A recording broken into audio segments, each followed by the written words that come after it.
Ahem.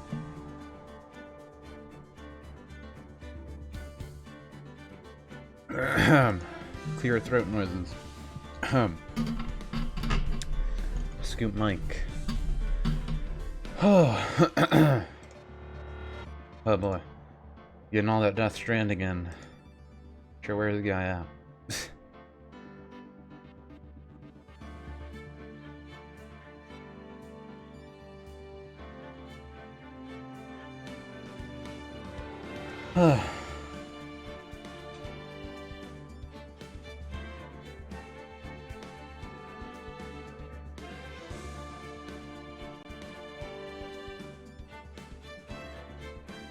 Okay, let's see. Got everything good. That's fine. Good enough. Okay, we're probably fine.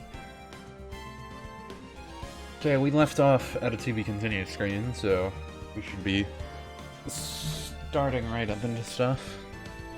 Make sure I have my cloth in case I sneeze or something. I seem to always sneeze when I play Phoenix Wright specifically.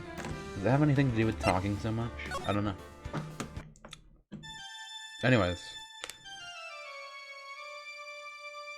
How do I get into this mess? That's far enough. You can't run forever. Mr. Phoenix Wright. I don't know who it is. Oh, the judge, again. What? What have I done wrong? And I can not allow you to go on like this. Huh? But I'm just a simple defense attorney. Silence! You are no longer worthy of your title.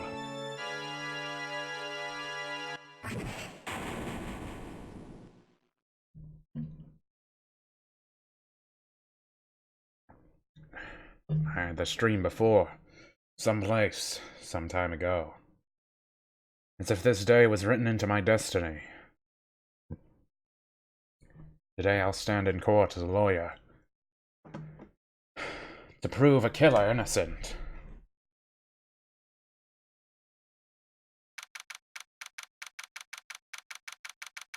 This might be the first case we lose, boys.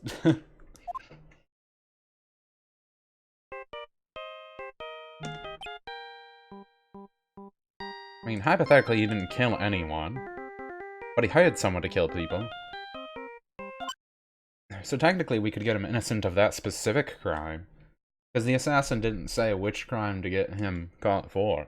He just said don't make him get caught for killing. So he didn't kill anyone. He hired someone to kill someone. So then there could be a different trial for that, and Phoenix doesn't have to accept it. Hello? This is Phoenix Wright. You don't look so well, dude. You're gonna prove me not guilty today, right?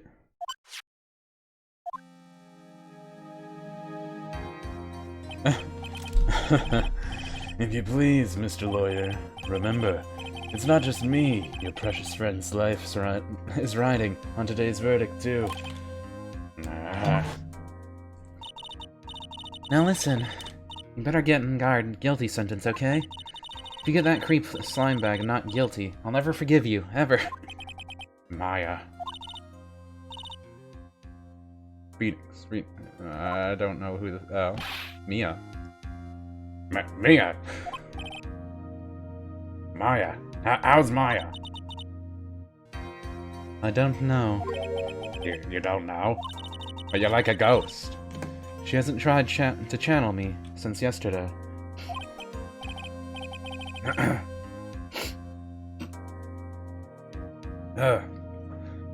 Mia, what am I supposed to do?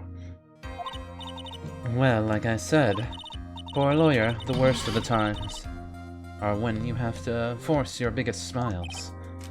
But... You can't give up. There's still some hope left. Stop it, please. There's nothing left. Not here. Not anywhere.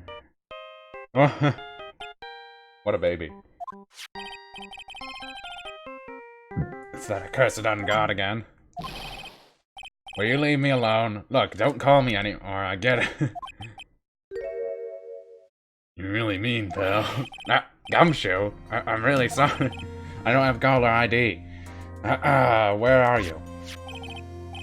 Let me join the investigation team. We're chasing after the killer, pal. Then you have some sort of lead? Sorry, but right now we got 0 leads on the guy. We're not gonna give up. Gumshoe. Till the trial's over. Till the verdict is handed down. We're gonna do everything we can to find a killer. If we can get Maya out, then you can get Uncard the guilty verdict he deserves, pal. That's true. I could do that if they found Maya first. You got that? So you have to do whatever you can to make the trial last longer. I have to make the trial last longer? If you go at Mr. Edgeworth with everything you got, then you two can draw it out. Now I get it. I believe in you, pal. You and Mr. Edgeworth can do it. So, believe in us. We're gonna give it our all. We're gonna give it all we got, just like you. Got it. Thanks, Gumshoe. I guess. Hey, Phoenix. You understand now, don't you? You have something money will never buy. Friendship. It's the strongest weapon in the world, and you have it in abundance. Yeah, I mean, I don't have a hired hitman helping me, but I guess Gumshoe is okay. Looks like we're coming to the end. I feel like my nose suddenly gets more stuffy whenever I start doing this. It was fine, like 5 minutes ago. I have to make the trial last as long as I can. Gumshoe would come through, I know it. Can he actually stop the professional serial killer guy? I don't know, but we'll figure that out. Why does that little girl have big bazungas again? Court is now in session for the trial of Matt Hungard. I like how we switched sides also, if anyone noticed that. Aren't we usually on the other side? The defense is ready, Your Honor. The prosecution has been ready for a while, Your Honor. Now then, as I recall, we concluded on today's session with a big mystery on our hands. The mystery being exactly what Miss Hanson Andrews' role in this murder. That is to say, is she really connected to the crime itself? Mr. Edgeworth, if you would please, inform the court of today's proceedings. Adrian Andrews. She forged evidence that threw suspicion onto Mr. Ungard, and then proceeded to escape the crime scene by wearing a nickel samurai costume. The guilt of these actions are those from which she cannot escape. And you're saying that she is guilty after all? I'm not finished, Your Honor. Miss Andrews has nothing to do with committing the actual murder. I would like to direct the court's attention to this card. What is that? It looks like a shell. This is the calling card of a certain assassin. Assassin, you say? Yes, John Cordelia was killed by a professional assassin. And the person who hired the assassin as his client, so to speak, is Matt Hungard. What a surprising turn of events. So are we gonna drag this on by saying he isn't a killer because he hired an assassin? That's what I'm wondering. What are we gonna go with? I would think it's become commonplace by now, Your Honor. I know what's going on this time. So I know that everything Edgeworth has said is true. But we still have to hold out as long as we can. At least until Maya's safe and sound. I wonder how the trial today will turn out. Now then, please call your first witness, Mr. Edgeworth. The prosecution calls the defendant's mentor, Mr. Will Powers, to the stand. Now then, witness, your name and occupation, please. Okay. I'm, Will Powers. I'm poor, underpaid action star. And what is your relation to the defendant? Well, that's, I guess I'm sort of a lousy mentor to him in a way, yeah. Mr. Powers, please, you don't need to put yourself down so much.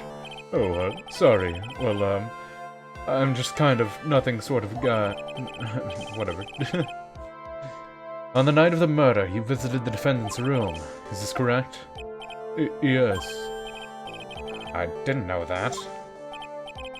But, you know, I didn't actually get to see Matt when I went. Well, you need to answer... Well, you need to do is answer what you're asked. Now then, I would like you to testify... Please testify about when you went to Mr. Ungard's room. Okay, sure. He was with us most of the time, wasn't he? After the awards ceremony, I went by myself to Matt's room. Matt was standing there in front of his room, still in his Nickel Samurai costume. He was talking with someone. At first I thought it was a bellboy. I watched the two of them for a while, but then I gave up and went back. I had guests with me that night, and I couldn't make them wait for me. So that was a little before he went to Phoenix then. Nothing sounds out of place in Mr. Power's testimony. And talking with the bellboy is no big deal. Unless that bellboy was the killer, which we already know it is. If one assumes that the person Mr. Ungard was speaking with was an ordinary bellboy. What are you implying? Well, Mr. Wright, let's have your cross-examination, shall we? Looks like we're in another sticky situation. Ah? A trap. Can't you smell it, Phoenix? But for us to find out more, we're going to have to charge in head first, right? I mean, if it wastes time, I guess. Oh, wasting time. The defendant's room. Why'd you go there? Well, I'm his mentor, like a big brother, sort of. I wanted to say congrats. What's wrong? Why'd you stop? Mr. Wright. What is it? You're going to try and trick me into a corner, aren't you? Huh? I know I'm just a poor underpaid action star, but I'm not the killer. No one said you were, Mr. Powers. No, please, don't trick me. Every time you do your lawyer thing, the witness suddenly turns into the bad guy. Every time? Witness, I'll personally talk to the defense at a later time. So for now, please kindly cooperate and continue with your testimony. Sorry. So you went to the defendant's room and then... Hey, wait a minute. How did I suddenly turn into the bad guy?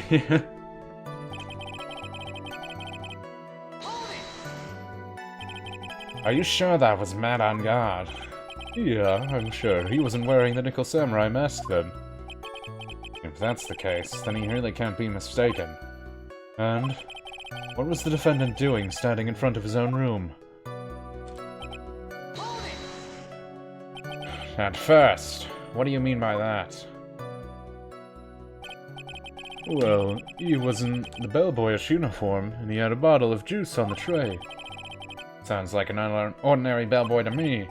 Yeah, but I didn't think he was an oil bellboy. And why is that? Why did I think that, Mr. Wright? How am I supposed to know? I'm sorry, but I can't remember right now. Sorry. I guess I'm going to have to wait patiently on this one. You saw two men, the bellboy and the defendant together, correct? Yeah, the bellboy just wanted to say congrats. Now, while you were watching the two of them, did you notice anything strange? You know, I did feel something weird. I think it was because Matt, well, he gave the bellboy a tip. A tip? But that's a perfectly normal thing to do. How long did you watch the two of them? Not more than a minute or two, I think. Who were your guests? I love it when he does this. Who were your guests? You were there. you were standing right next to me. Oh. You guys, of course. You, Maya, and Little Pearl. I thought it'd be really rude since I invited you guys if I disappeared on you, so I went back to my seat pretty soon after Matt in the hallway. It's like squeezing water from a stone. It's probably pointless to press further. Do you remember this incident? Did Mr. Powers leave his seat that night? I don't remember that happening at all. I was making such a racket in her hyper state. I ended up focusing on her. I see. In any case, from his story, he probably wasn't gone for very long.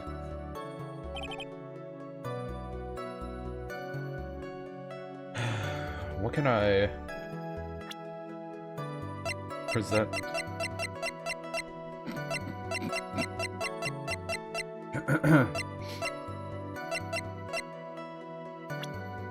I mean, I know it's this guy, but do they want me to show his picture?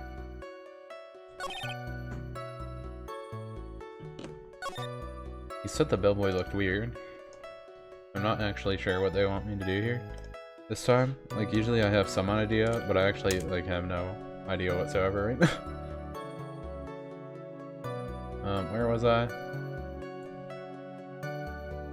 No, other case, I am on...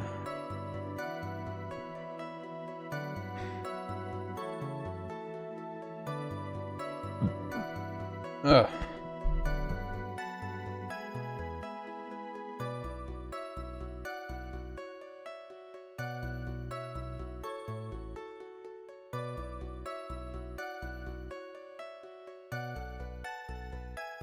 Wait, what? They want me to change the order?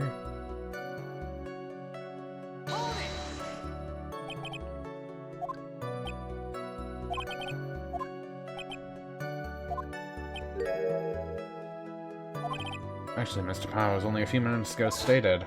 Oh, okay, yeah. Okay, there we go.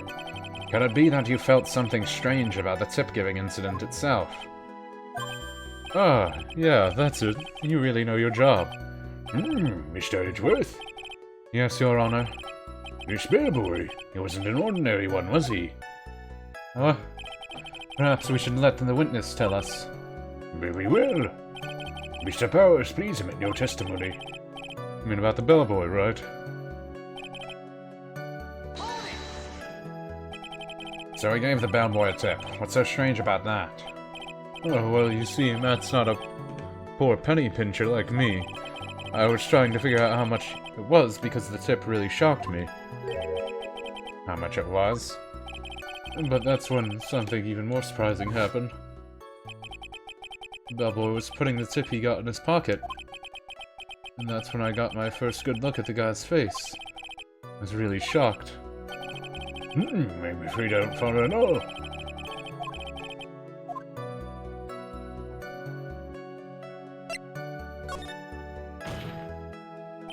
The defendant is a huge star. He can afford to give generous tips, wouldn't you agree? Sure. But giving him that much was a little too much, I think. A little too much. Would you please clarify for the court, about how much would you say the defendant gave to the bellboy? Honestly, I don't know. I can't even begin to guess. Then why is that? Because he gave the bellboy a really, really fat roll of cash. A roll of cash? Because he's an assassin! Oh, well, how interesting. That certainly was a very generous tip, wasn't it? A very fat roll of cash that can hardly be called a tip, Your Honor. This is beginning to look awfully suspicious of us. Do I even want to raise an objection here?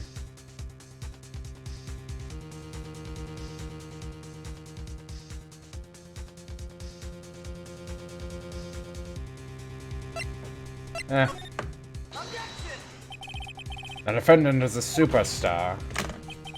That kind of tip is typical fare for people like him. Are you saying that all superstars are super spenders? I could receive large rolls of cash by simply bringing people things on trays. And why on earth would I stand around here prosecuting? He's got a point. I don't even get paid, let alone rolls of cash for all my hard work. So supporting that roll of cash was not a tip. Then what was it? Payment, Your Honor. Payment? Assassin, right? Isn't it obvious? For the murder of John Cordelia. Then the bellboy, the witness saw. Yes, he was the assassin.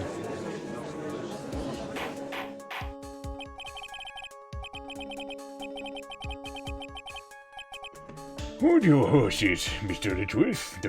You don't have any proof of this, do you? Have I ever been unprepared to support my claims, Your Honor?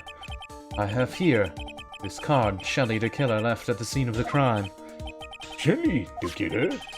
He's the person the police special investigation team has been chasing for ages.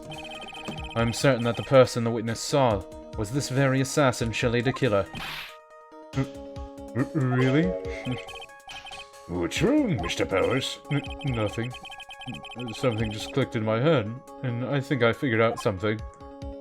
Who? Yeah, he said, Kill him! Kill him! Make him look like an accident! actually, I saw the bellboy again later on that night. What?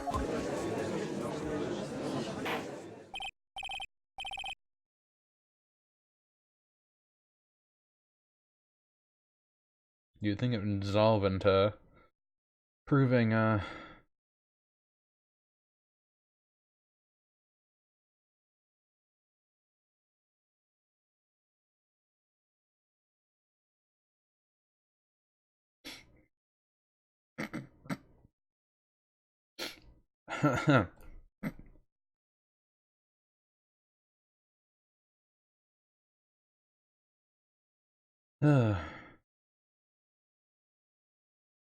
I guess we'll see where this goes. Yes, right away. More testimony. The second time. This time, I was in that hallway because I had to go to the bathroom. That's when the bellboy I saw earlier came out of the room. Of course, when I say room, I mean John Cordera's room. Now that I think about it, that bellboy did seem kind of out of place. Yeah, so he had to be the assassin, I'm sure of it.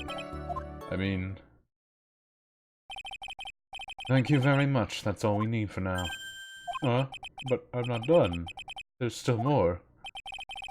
Let's first establish that the bellboy was truly Mr. Killer, and we shall see.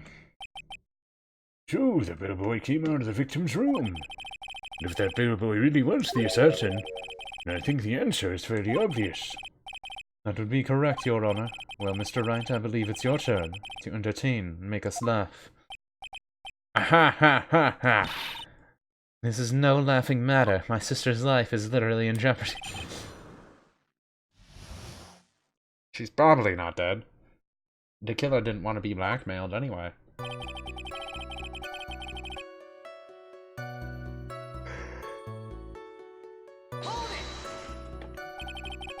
And what time was it? Well, I don't remember. The award ceremony ended at around 8 p.m., right? I went to math's room pretty soon after that, and then came back. And then I went to the bathroom, so I guess maybe it was 8:10? You're not one for details?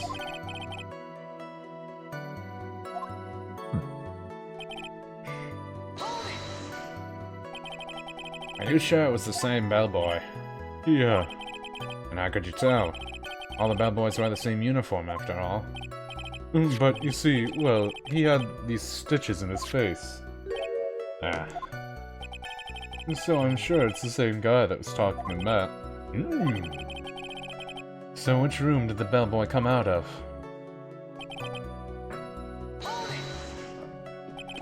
The victim's room, huh? Yeah, the one with all the really pretty flowers and teddy bears. John's room, alright. Words cannot describe how screwed I am. Huh. Let's continue with the testimony, shall we?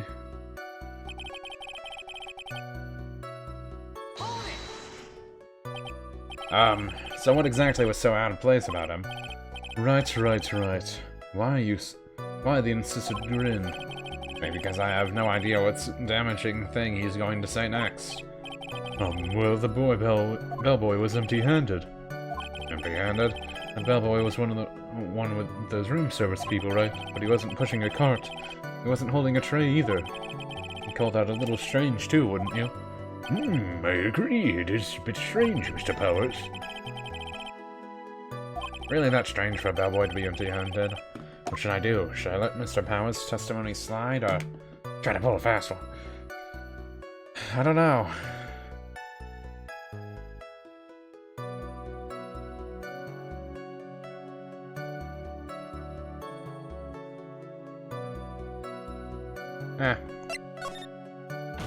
Try and pull a fast one. There's nothing strange or unusual about an empty-handed bellboy. But really is. There really isn't. When you two are done when you're being school children, bellboys are for room service. There's no reason for them to be empty-handed ever. Your Honor, I ask that the witness' previous statement be supplemented with this new one. Edgeworth, are you going to do whatever you can to make this bellboy look suspicious?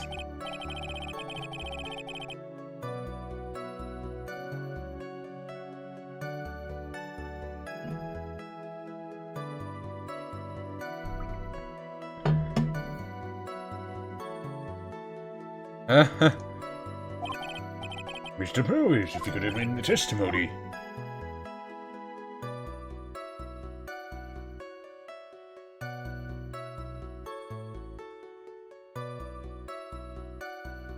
Crime photo on the statement. Is this the crime photo? That's the hotel.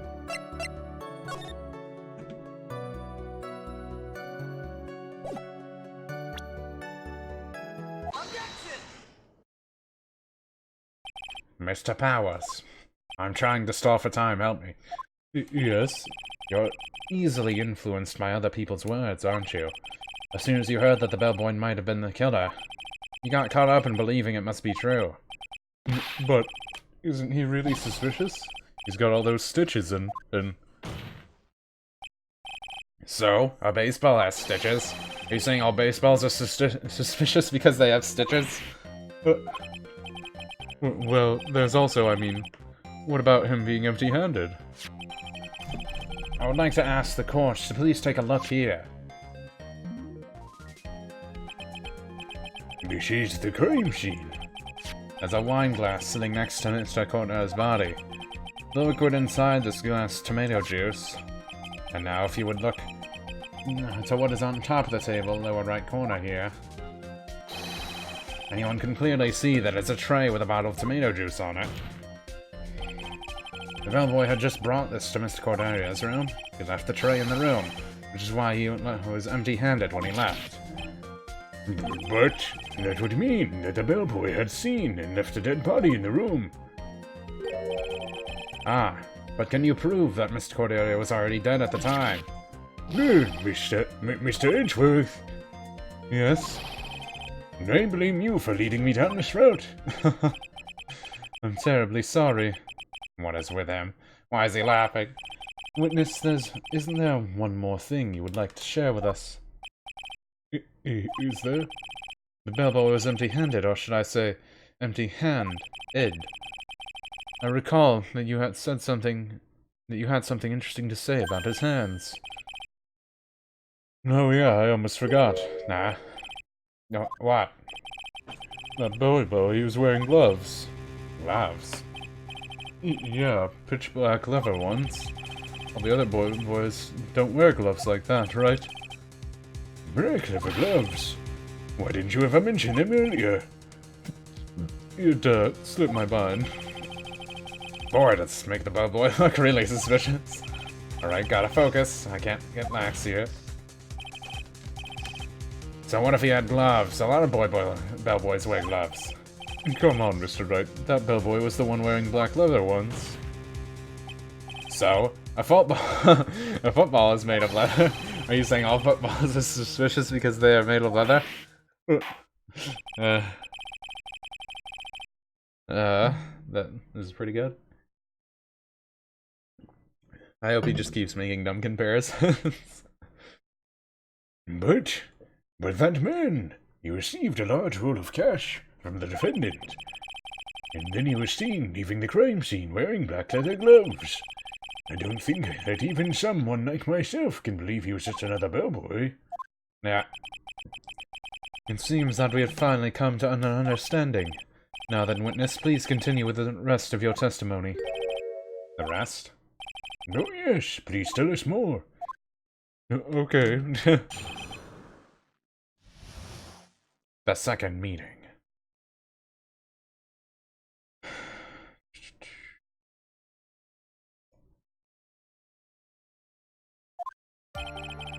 After leaving John's room, the bellboy went and knocked on Bud's door, just like that. He gave something to the person inside the room, then the old guy just left without even going into the room. After that, I went to the bathroom and came back to take my seat. So the bellboy, after leaving the crime scene, next went to the defendant's room. Yeah, I kinda saw all that by accident. Some accident. I say you saw too much. All of it was suspicious to high heaven. I think it's safe to say that we can no longer consider this bellboy to be normal. Now then, let's get started, shall we? Mr. Wright, your cross-examination. Yes, Your Honor. I'll definitely manage.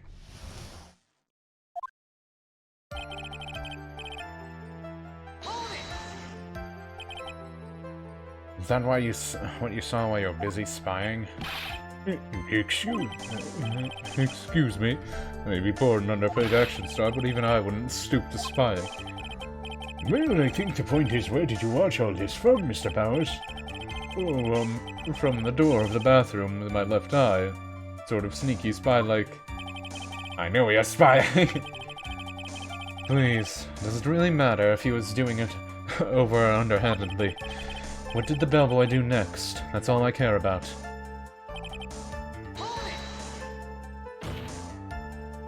I said hold it. Okay. That's better. What kind of statement is that? Please elaborate and give us a few more details. Oh, okay. I should probably ask him only one question at a time.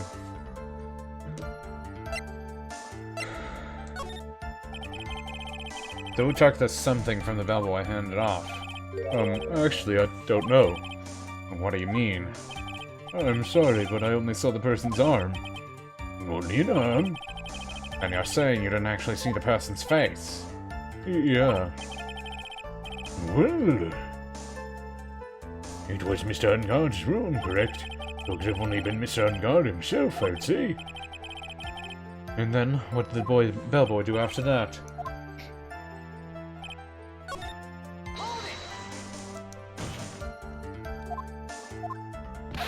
Hold it, I say. Hold it.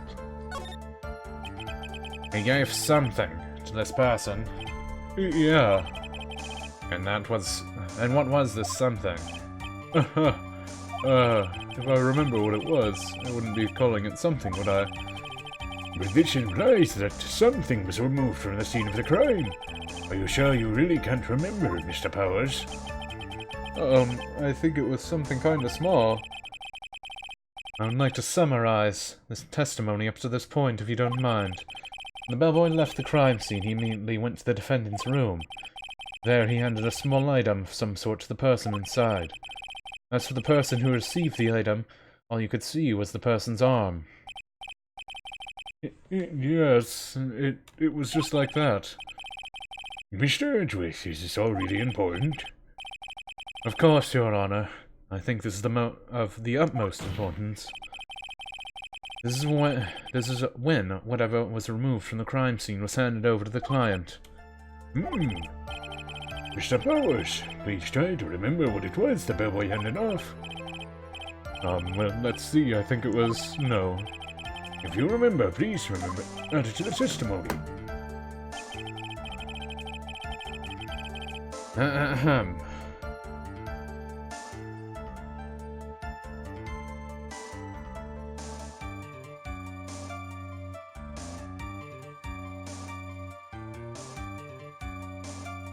One statue. Wooden statue. A wooden bear.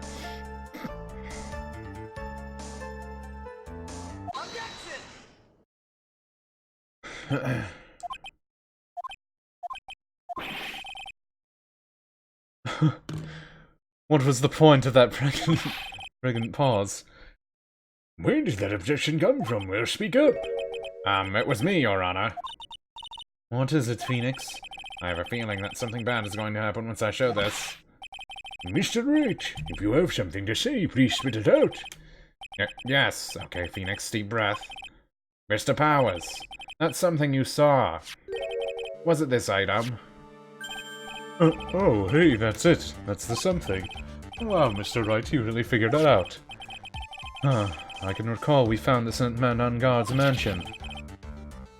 At the defendant's house? Yeah, but it was kidnapping, I mean, what? What does this mean? It's simple, Your Honor. Jay the killer assassinated John Cordelia in his room. Then he stole this wooden bear from the scene of the crime. And the bear being found at Mr. Ungard's mansion would mean... It goes without saying, Your Honor. Matt Ungard is the killer's client. Order! I said order. Mr. Wright, this is a most unfortunate turn of events for you. Yeah. Sorry, Maya. No, it's alright. Your judgment was sound. Actually, I figured the bear would come up. If not now, then it would have later. Even if you hadn't shown it to the court, I'm sure your friend Mr. Edgeworth would have. I almost forgot that he knew about it too. I think it's clear that there's no need for us to continue this trial. Can't let this happen. I have to do something. There has to be something we've overlooked.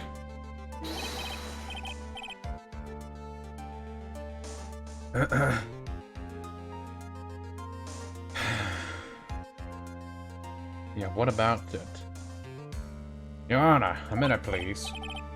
Yes, Mr. Wright? There's still a few points left that we have not fully explored. What are you trying to pull? No, well, we can't have that.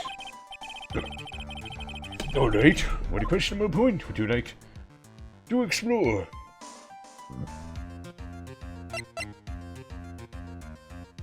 The bear itself.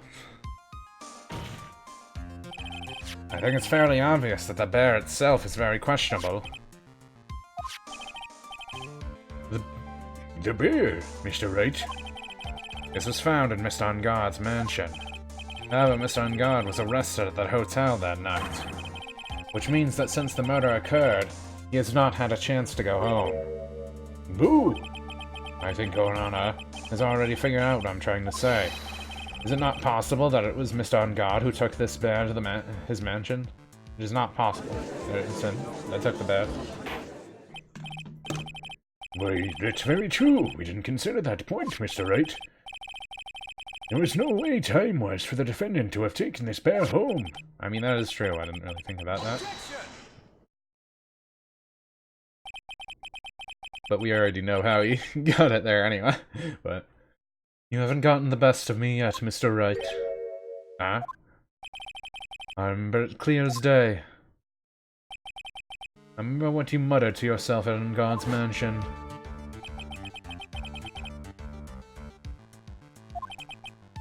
I can't believe it. That butler all this time, he was the killer. The killer and Ungard were working together, so to speak, and the killer was hiding at Ungard's mansion as its butler. What? What a bold move! The bear figurine was brought back to Ungard mansion by the killer himself.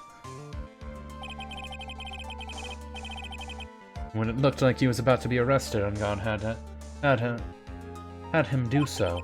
I assume because it would have been bad had the police found it during their investigation.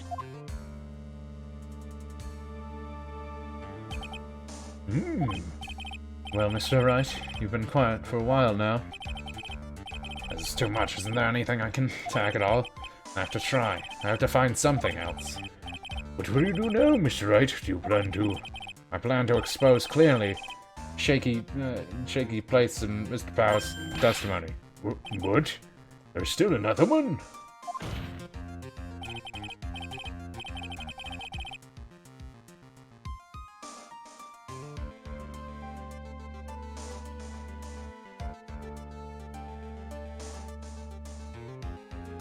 I guess the bear could be special.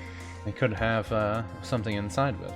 maybe, like that suicide note we've been talking about the whole time. Yes, indeed, Your Honor. It's quite a questionable point. What are you trying to pull? Oh, well, we can't have that. All right, Mr. Wright, what questionable point would you like to explore further? There was one thing in Power's testimony that was very unclear, and that is the identity of the person who received the bear. He gave something to the person inside the room. I'm sorry, but it was only a person's arm. As long as we don't know who it was who took the bear, we can't be sure of.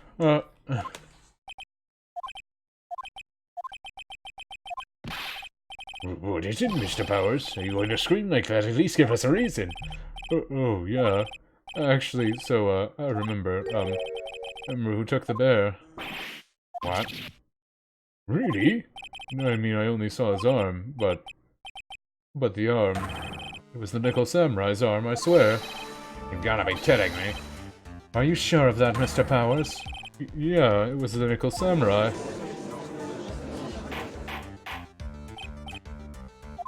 That changes it, because then it could have been Andrews who was in the costume still, because it was right after his post-killing. It looks like you dug your own grave yet again. How many times is that today? I've lost count. So the person who took the little bear was the Nickel Samurai. As we all know, Madame Guard is the Nickel Samurai. You know that Andrews wore the Nickel Samurai, huh? Thanks to the friends we've made that. It's up to, they said that he did that after he left the other room, right? So she went into the room after he did. So it wouldn't make sense. I think we've heard enough. We know why this bear figurine was at the defendant's mansion, as well as who it was that received the bear from the assassin in his room. Everything's become very clear. The client who hired the assassin to commit the murder, Mr. Matt and God. I see no reason for this trial to continue, therefore I will hand down my verdict. Thank you, Your Honor, for your understanding. You see, Mr. Wright, you could not win against the truth, could you? I knew it would turn out this way. After all, what Edgeworth has stated is the truth. Many honest objections, Mr. Wright. Well, do I? What should I do? I mean, I could bring up the Andrews thing, but...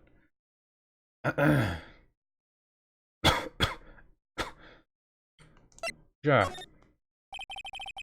I will know it. There's only one way for me to drag this trial out. The only thing I have left is this one dirty trick.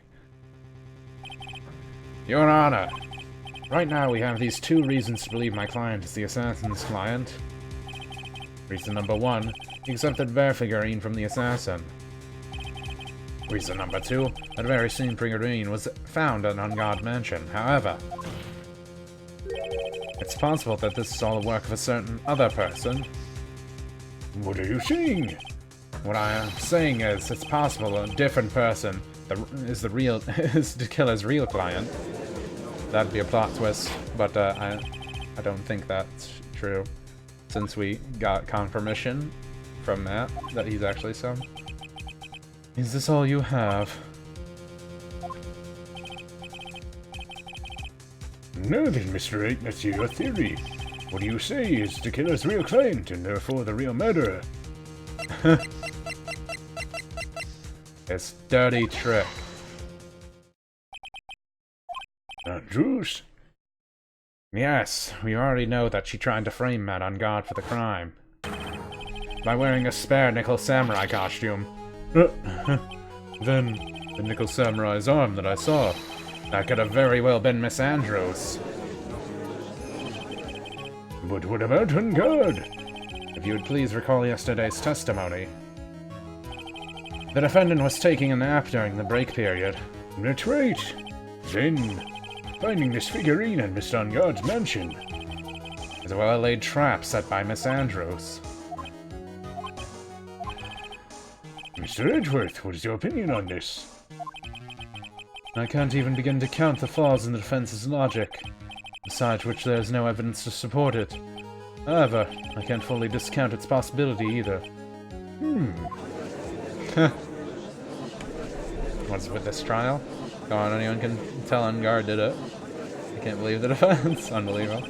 It's to save Maya. I have to save Maya. Even if the whole world turns against me. There's one fight I can't give up on. Order! Order! No disruptive parties will be forced to leave the courtroom. Your Honor, for the benefit of the defense, I'm willing to play along with this what-if game. What-if game, Mr. Edgeworth? The prosecution is prepared to challenge the defense's theory. Mr. Wright, even if you must have thought it strange and wondered, why would the criminal want this little wooden bear? He's right. The killer did specifically bring that bear to Unguard right away. Why do you ask? Is there something special about it? Absolutely. And I'm sure that once the court knows its significance, the true killer's identity will become crystal clear. Your Honor, prosecution calls upon a witness who will clear all doubts against Miss Andrews. And who would that be? It's quite simple, Your Honor. Miss Andrews herself. I see. Well then, the court will take a short 10-minute recess. The prosecution will prepare its witness from that time. Yes, Your Honor.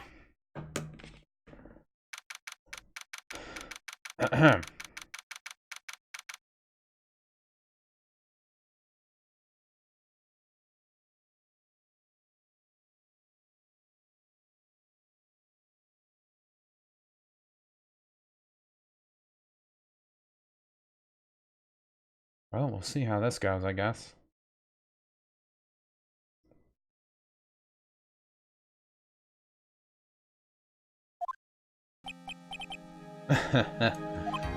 Oh, I knew it was a good idea to hold her hostage. Don't you agree, Mr. Lawyer? But I never thought in your desperation you'd try to pin the guilt onto Adrian. I swear this demon will pay. Mr. Eck? Pearls, where's Mia? I don't know. A real strong power suddenly called her away. A really strong power. Oh, Mr. Eck, your phone is... It's from Gumshoe. How's it going? Have you been hanging in there, pal? Yeah, sort of. We just barely found something to latch onto. That's good, pal. And what about you? Anything yet? Have you figured out... Have you figured out where the killer and Maya are? We still don't have any leads, but... What? We don't have any more time. If we just had one, even a single clue would be really helpful. I was only able to come up this far because I kept thinking to myself, gotta keep the trial going until Maya's rescued. Have I just run out of luck this time? That's all I hope for not. 10. A 10? See you, Circus 10. Mia! It looks like Maya was unconscious until just a few minutes ago. As soon as she woke up, she called for me. So it was Maya that called you away? She's locked in a dusty old little room right now. But I can see a circus tent outside the window about 300 feet away. Gumshoe, is there a circus in town right now? There's only one, pal, the very big circus. Maya's somewhere within 300-foot radius of the main tent. What? Okay, hold on a sec, pal. Hey, draw a circle on that map around 300-foot radius from the main tent, hurry! And And? I could see a mailbox under the window just outside. Gumshoe, there's also a mailbox. Okay, what else? What else, Mia? I'm sorry, but it was a very small window. I couldn't see anything else. It felt like it was an old office building, maybe a third floor or so. I heard that. Old office building. Good stuff, pal. Okay, just hang in there. Just a little longer, pal. Wish us luck. It's probably good that she's a spirit medium, huh? I'll call you later, so don't you let your battery die, okay, pal? Mia, Maya's not hurt, right? She's in pretty bad state, Phoenix. She's being starved. How many days has it been? I mean, you can go 3 weeks without food. I guess she hadn't eaten beforehand, but she was at a big banquet beforehand. If she wasn't given water, that would be worse. Like, if it was 3 days without water, then you're in bad shape. Gumshoe, please hurry. Looks like we're out of time. Are you alright, Phoenix? It's only a matter of time before Maya's rescued. I can do this. I just have to make the trial last a little longer. Ah, we're gonna drag this on forever.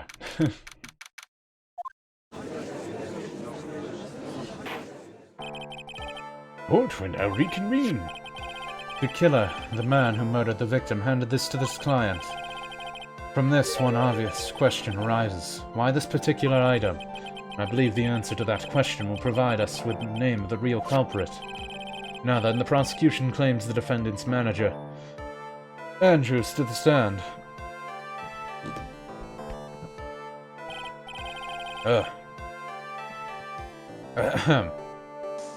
Currently, the witness is accused of tampering with obstruction of justice. However, you have been called to the witness stand today to discern who exactly is guilty of murder. I understand. Very good. Now, you have seen this bear before, Miss Andrews. Of course I have. You have seen it before. That's right. It's only natural that this witness has. Miss Andrews, could you please enlighten the court to this bear's secrets? Alright. Why does she? Did it belong to her old mentor? Actually, this is an elaborate puzzle.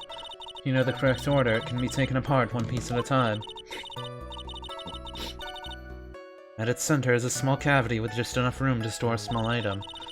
Because of its complexity, you don't know the order, you can't open the bear. You really can't tell it's a small jewelry box just by looking at it.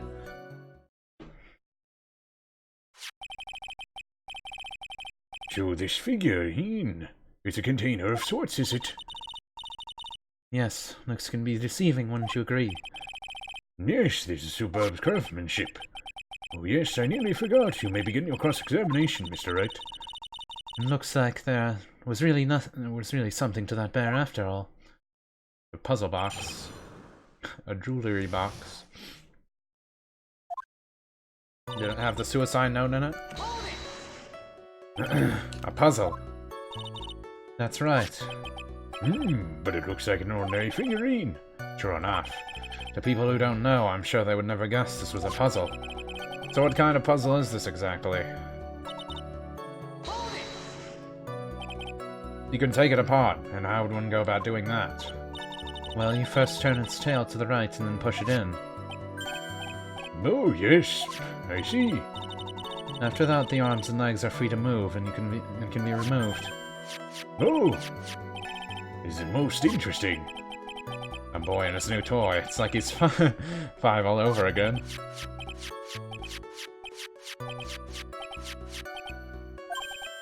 No, don't mind me. I think he's lost it. So, what do you find after you take the puzzle apart? And how do you know about this? I know because I was the one who bought it. Huh? It was a souvenir from when a friend and I went to Switzerland. Then this was a present from you. That's right. It was a puzzle in the shape of a bear, so I thought it would be perfect for John. So it was a present from Miss Andrews. Witness, let's continue with your testimony. Because of its complexity, yeah. Now wait. So who exactly knew how to solve the puzzle? Only 2 of us, John and myself. It's a souvenir from Switzerland, so I doubt there are that many people with this same bear in this country. But this looks like it can be easily broken, especially if someone wanted to get what's inside. Well, it's a toy, but it can never be the same again once it's broken.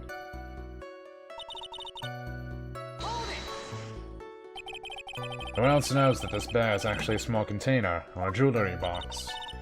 I never told anyone. Interesting. But they had cameras on on John, so they would be able to see if he had it. And as long as John never told anyone either, then only 2 of us knew. And the 2 of you, huh? And of course that means that God didn't know, right? I think this is about all I'm going to get for now.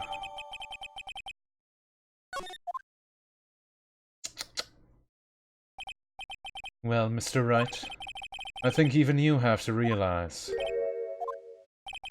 there's one very important fact we have uncovered, and that is this. This bear is actually a jewelry box. Now that we have agreed to this point, there's only one logical question that can come next, and that is this. What is inside this box? What's inside? That's right. That's what we are going to find out next, witness. Yes? You're the only one who can open this. Please.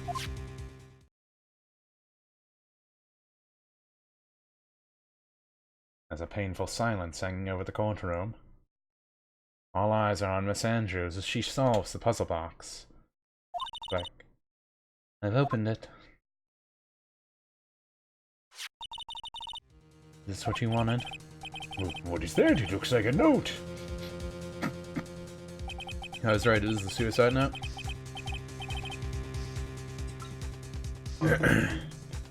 I don't think we need to guess what this is, do we, Mr. Wright? It's the suicide note. The suicide note?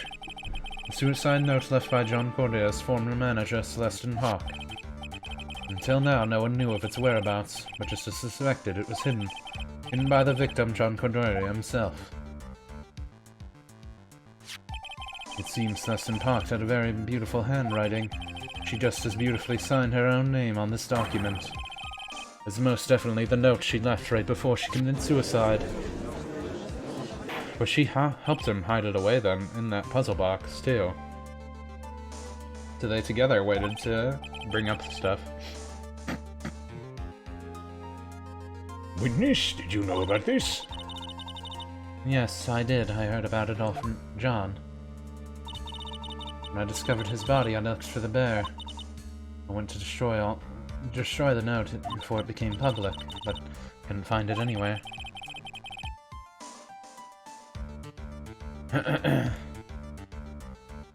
Because it had already been taken by the killer.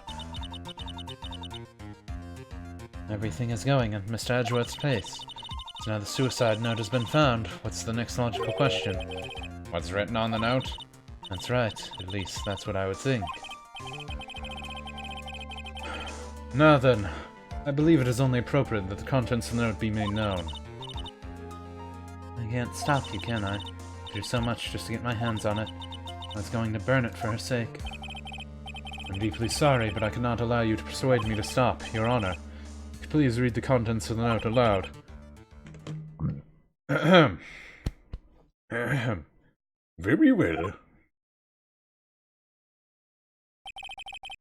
The judge's voice rang loudly and clearly over the deathly silent courtroom. In her notes, Celestin Park left us to record of all that happened to her, about being used and thrown away by Ungod, about being engaged to Cordelia and God's role in destroying that, and about how she decided in her despair to end it all.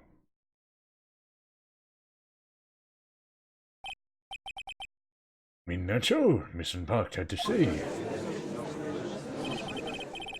There's only one thing I would like to say here. The prosecution has no interest in slandering Mr. Ungod. Then what? Our intention, Your Honor, is to establish a motive for murder. Isn't that correct, witness? Yes. On the night of the murder, John was going to make contents of the note public. After the post-ceremony show, he was going to hold a press conference. My word!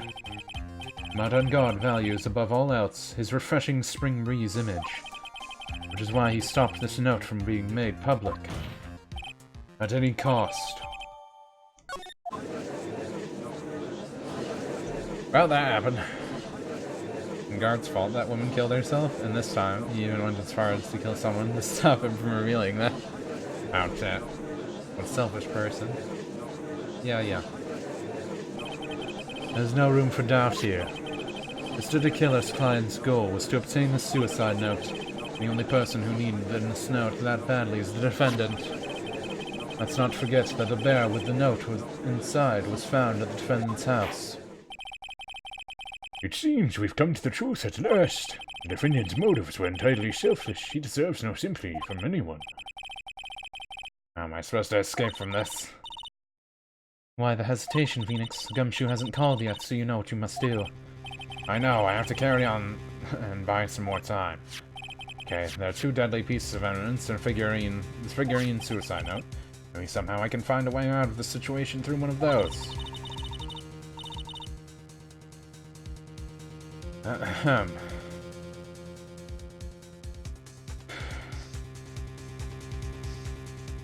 I don't really know about the note or the bear.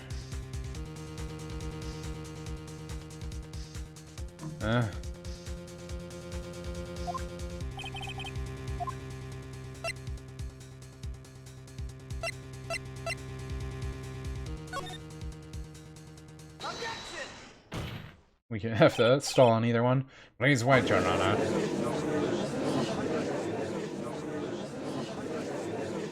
It's like he doesn't care. I think Your Honor believes that man on guard killed in order to obtain this note. Yes, that is correct. But that seems a little strange. In fact, I think there's a contradiction here. This note was hidden by Mr. Cordelia until the night of the murder. If that is the case, I say that man on guard could not have known what was written on this note. No, I didn't think of it that way. Exactly. But I did think of it that way, and I thought it was rather strange. No one in their right mind would kill for a note without first knowing what it said. Border. You make a valid point, Mr. Wright. Mr. Edgeworth, what is your opinion? It was just a flash, but I think I did rather well on this one. Unfortunately, I think he believes differently. I believe a show of appreciation is in order. Huh? The defense seems to be in love with wishing more despair upon itself. I would like to direct the court's attention to this. What is this? It's a very small video camera, Your Honor. This type of camera is commonly used as a means of spying. Spying? What the? I thought that spy camera was in my possession. So, we're pretty much just playing Edgeworth's side right now, in a way. We're getting to see the other side. Man on guard and the victim both thought of the other as their biggest rival. They even went so far as to use this type of item to find each other's weaknesses. And? The victim, John Cordelia, was being spied on. His personal life was being watched by none other than Man on guard. This is really creepy. Border, Mr. Wright. Yes, Your Honor. You don't tell me you know about your client's spying activities. Well, sort of. Sort of is not an expectable answer. I see you're confused, Mr. Wright. You're probably thinking, but I have the camera that was in Stuffed Bear's eye. But this camera that I have is not the same one. Last night I searched the victim's house on a hunch. Using this Gumshoe's bug sweeper. And by the way, Mr. Wright, the defendant's fingerprints were found on this camera. Madame Guard's fingerprints were on there. Well, Phoenix, it looks like the cameras were hidden all over the place, huh? What am I supposed to say to that evidence? I think this is the end.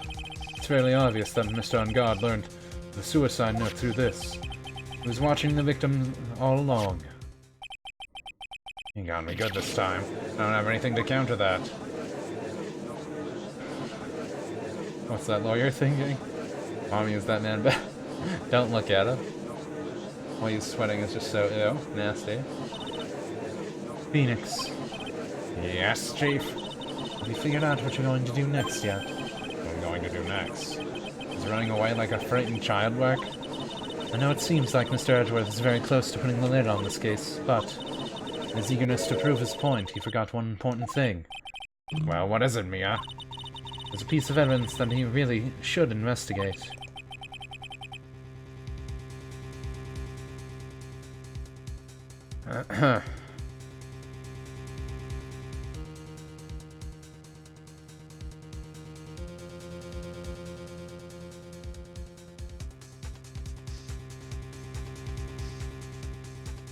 That and...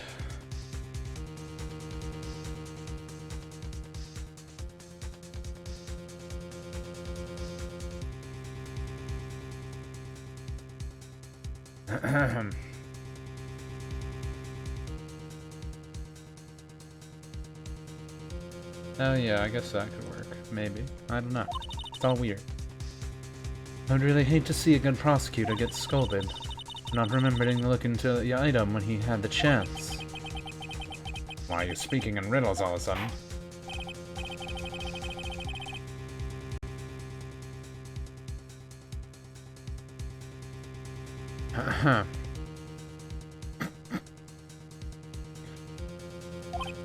Well, Mr. Wright, you don't have any further objections, do you?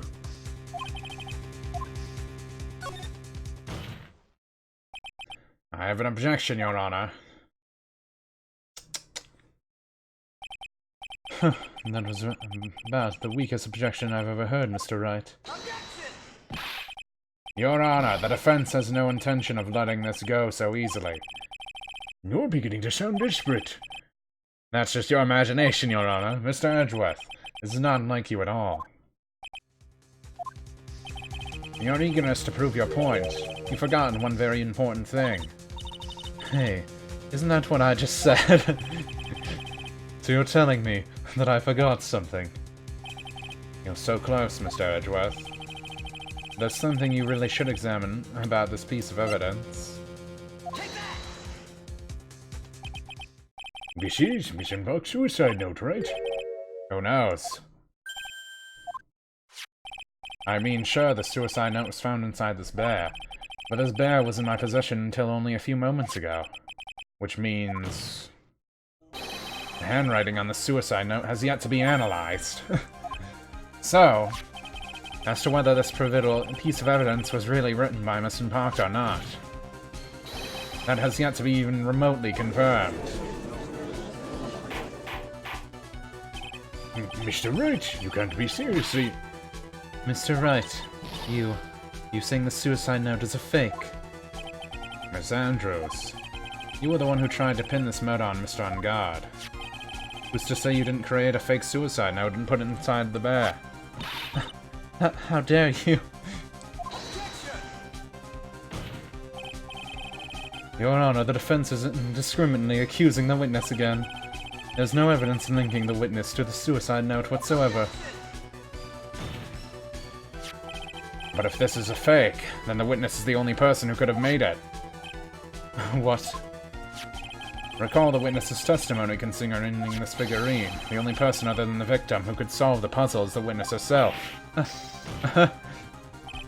Miss Andrews, you wrote this note, didn't you? You wrote it so you could use it to frame Matt on guard. I did no such thing. Right. Right, if you're going to pronounce the suicide note a fake, then show this court some evidence to support your theory.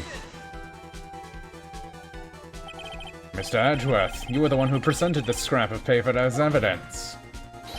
That means the burden of the proof lies with you, the prosecution. That's enough. Mr. Edgeworth, can you confirm the handwriting on this suicide note? It is the defense has stated. The handwriting has yet to be analyzed. If that's the case, it seems that yet again we have reached a point at where the verdict is impossible. That's impossible. This isn't good, Phoenix. The judge is going to carry the trial over one more day. I don't think Maya will physically be able to make it another day. They could have just said they're dehydrating her. I think that's what they need to say. Not starve. Just say dehydration. Maybe starving sounds better, but I don't know. I didn't want to have to do this, but I don't have a choice. Request both prosecution and the defense to further investigate. And anything else, my butt, the lawyer's trying to buy more time. I think we've reached the end of the line. Guilty, guilty, guilty, guilty. Okay, no, never mind, he's guilty. What is that sound? It's Gumshoe. Hello, Gumshoe? What is it? What is with him? What's with that sign? Where's Maya? What happened to Kayla? He got away. What? I'm sorry, pal, I really am. I don't know what to say. I'm sorry. I wish there's some way to make it up to you, I really do. Anyway, what's going on? We found this hideout, pal, but 2 of them are already gone. This is terrible. I'm gonna keep looking for them, pal. Don't you worry, I just need a little more time. What? Don't tell me we don't have any more. You hear that, Gumshoe? It's not going so well. They really don't like this. Do you hear that? They're calling for his head. Mr. Wright, I can't. For us to come this far and... Oh. What is it? Let me talk to Mr. Edgeworth. I can't do that. Mr. Wright, would you please get a hold of yourself? Yes, Your Honor. And attend today's proceeding. You may think a phone call after. Hold on, Your Honor. Edgeworth, catch! Mr. Edgeworth. Please, you gotta buy us some more time. Court is in session. Sorry, Your Honor. You were saying... Mr. Wright, this is a court of law. I'm sorry, Your Honor, but... I am reluctant to do this, however. It appears that I have no choice but to suspend proceedings until tomorrow. Aye, this time I really can't do anything. Court is now adjourned for the day.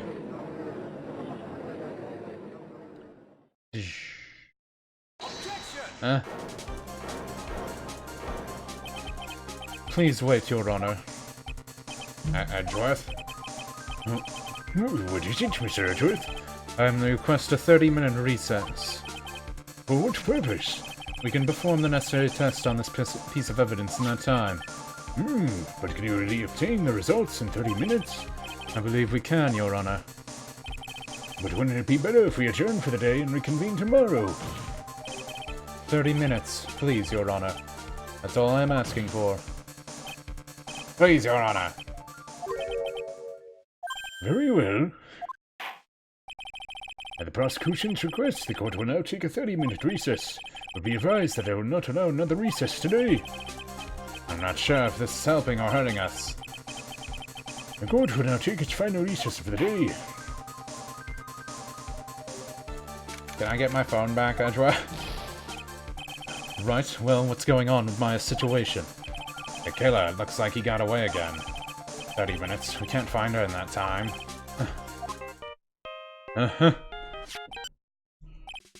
Report! Is that Mr. Edgeworth? We don't have time to spit it out. Right. Looks like we just missed them, sir. The killer left a few things behind by accident and has rushed to get away. A few things. Can we use any of them as evidence? Oh, I thought you'd ask, pal. I've got the thing he left with me right now, and I'm on my way over. Really? That's odd. Any items like that are usually sent to the crime lab first. We don't have time to wait for those guys, sir. When those guys weren't looking, I swiped the stuff and ran. What? Well, I'm not a detective anymore, so I had to. I'm really sorry, sir. But I've got to put the law on hold for now. Sounds bad. I hope he doesn't get into too much trouble over this. My hunk of junk car, I'll say it'll be about 20 minutes. Don't worry, I'll be there. Wait for me. Alright, just get here in one piece. I'm on a mission. No one can stop me now, sir. Pulling out all the stops and running every red light. Items left by the murderer, huh? Maybe there's something among them that will be decisive enough to end this.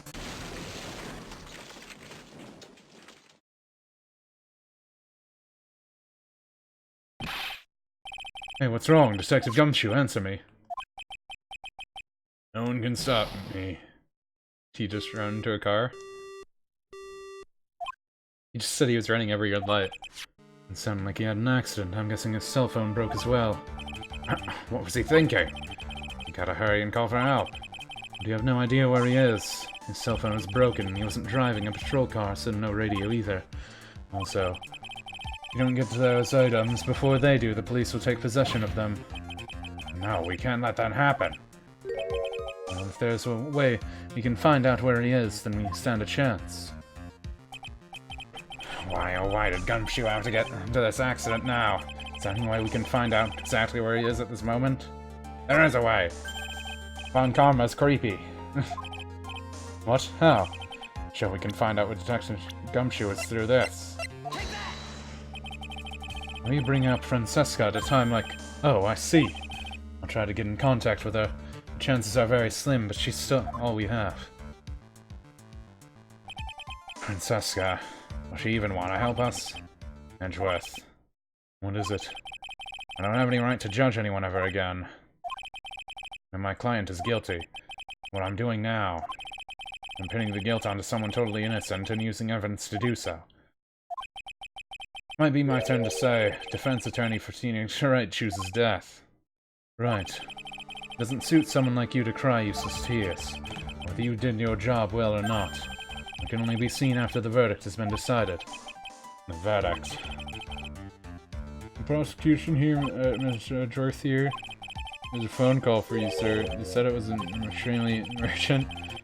Probably finished with the handwriting analysis. I have to go take this call. In the meantime, think hard about what it is that you must do. I mean, apparently run out and go get Francesca. And say, is Gumshoe dead?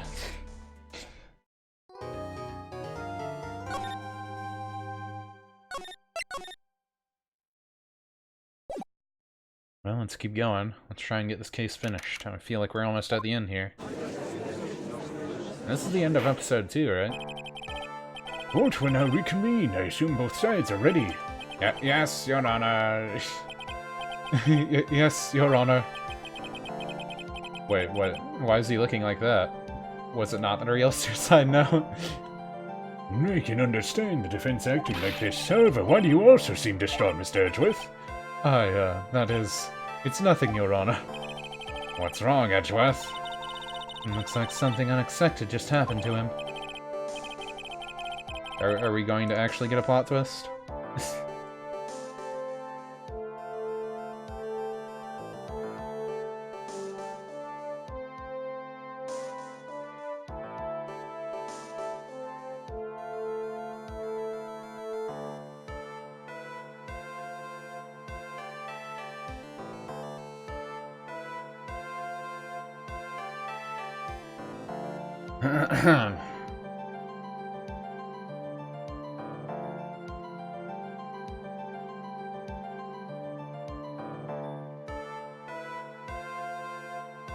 Wait, there's multiple endings for this? What?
I need something here.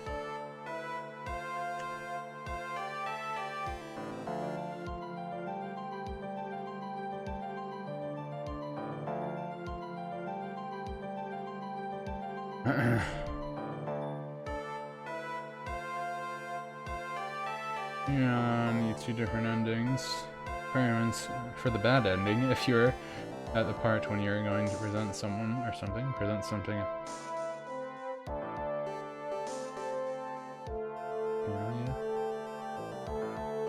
Vanguard wanted to blackmail you. Failure of the videotape. Judge will hand down his verdict. Vanguard is found not guilty if you're playing.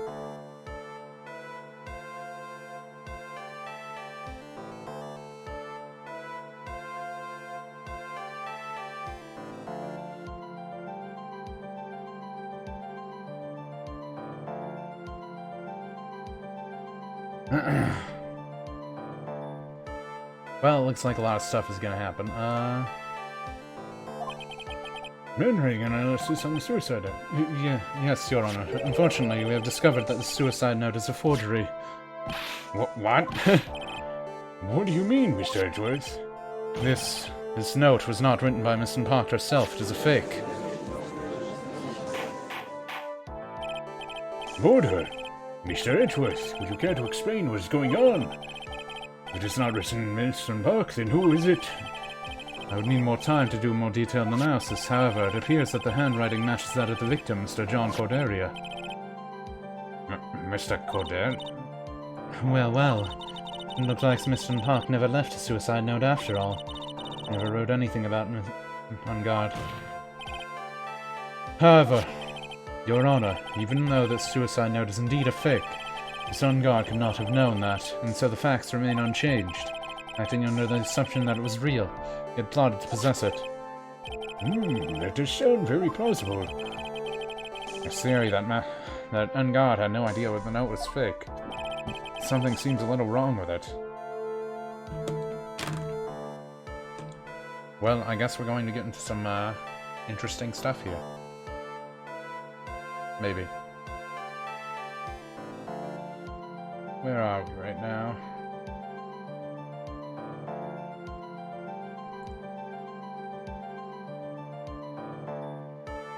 There's a way that represent either shocking or oh yeah. Because he was spying on them the whole time anyway.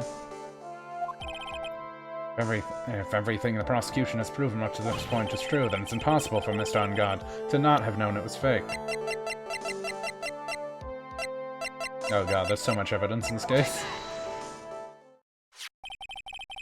What is this little item called? A video camera, Your Honor. Well, a very small one, but... Oh, that's right, a camera. You kids and your fancy toys nowadays. Mr. Edgeworth, earlier you claimed that Mr. Ungod knew of the existence of this note, because he was spying on the victim, isn't that right? If that were true, then this means Mr. Ungod would have known that the victim had forged the note. So then, the defendant knew the suicide note was a fake. And if that's true, then the situation has suddenly changed in a very dramatic way. Exactly, Your Honor. The prosecution's theory is what Mr. Ungod's motive for murder was. It suddenly disappeared into thin air. But, Your Honor, it's not as if Mr. Ungod monitored Mr. Corderia 24 hours a day. Perhaps the victim wrote the note in a place Mr. Ungod didn't know of. Well, right back at you, Mr. Edgeworth. Why don't you show us some proof that the victim made the forgery at an unknown place?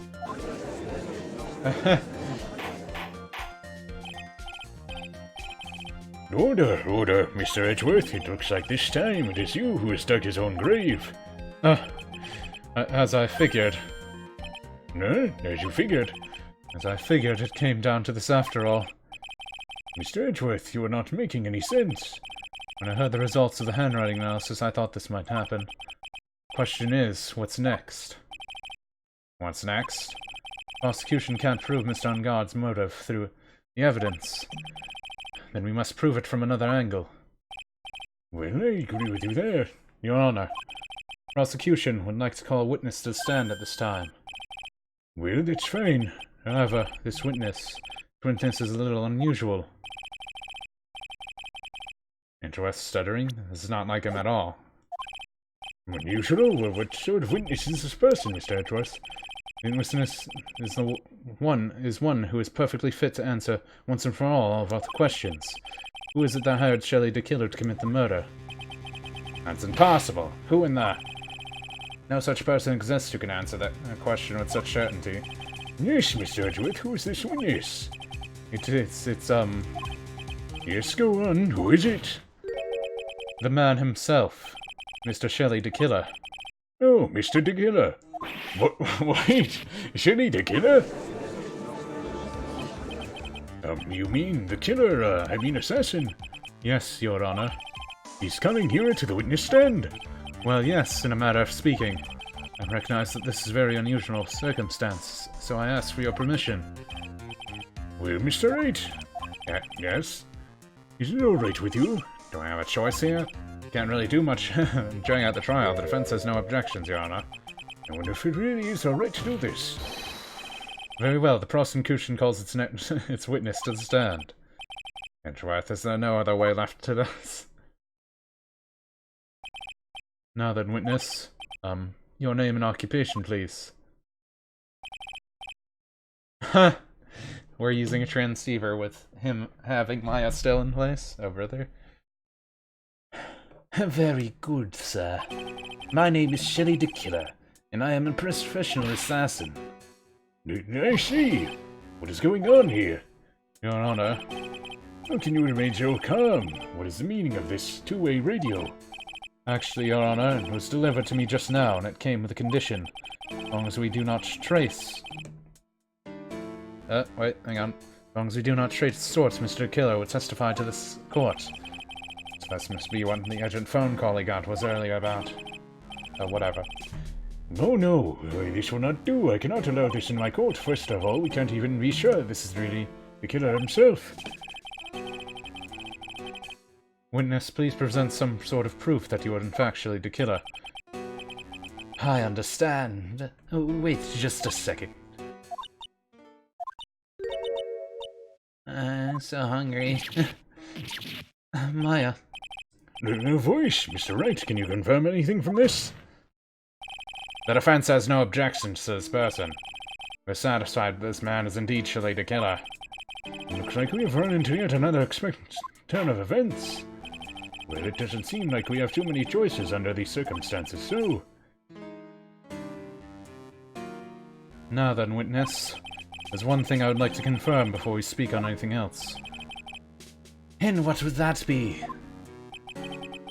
At the request of a client, you killed Mr. John Cortez, is correct. It is as you say. I did indeed kill Mr. Cordelia. Good. Now then, we have answered that. Let's move on to the name of your client. Very well. It's just a bad dream. Yeah, that's it, a bad dream. Shelley the Killer. What's he going to say?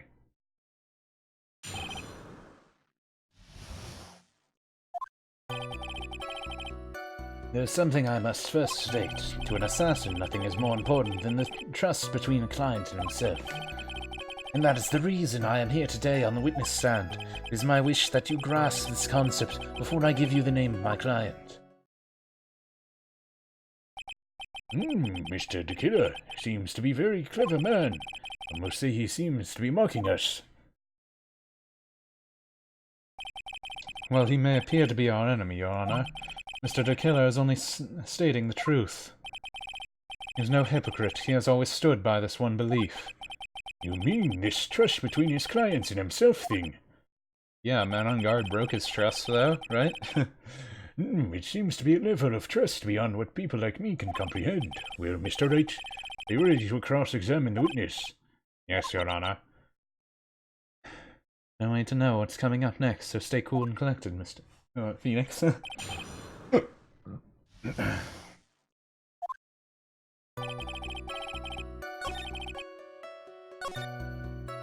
Well, where do I even start? Do I just press everything?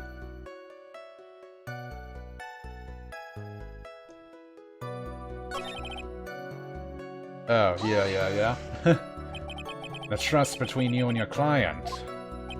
I provide my services in fast and efficient manner. In exchange, I trust that my client's discreet about me and my identity. If too many people knew my face, it would be quite troublesome. That is why you're testifying in this matter.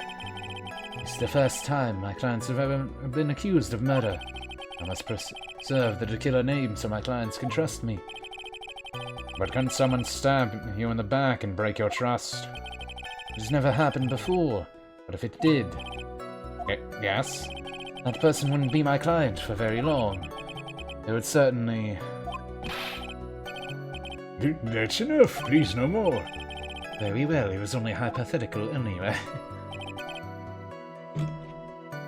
But we know he broke his trust. That seems a little strange to me. I mean, you're about to tell us the name of your client, and I would think that this would be very bad for them. It doesn't matter to me. His client has already broken the rules and acted outside of the prescribed rule. New rule? This person tried to implicit another of the crime in order to save themselves. This is a trespass that cannot be forgiven. You. Who gave you the right to be so high and mighty? To the gentleman who spoke just now, excuse me, but would you care to die? No, I didn't say anything. Judge had better watch himself.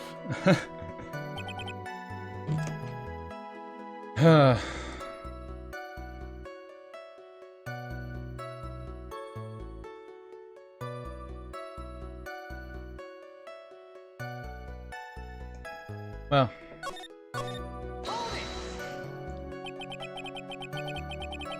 A trust between you and your client.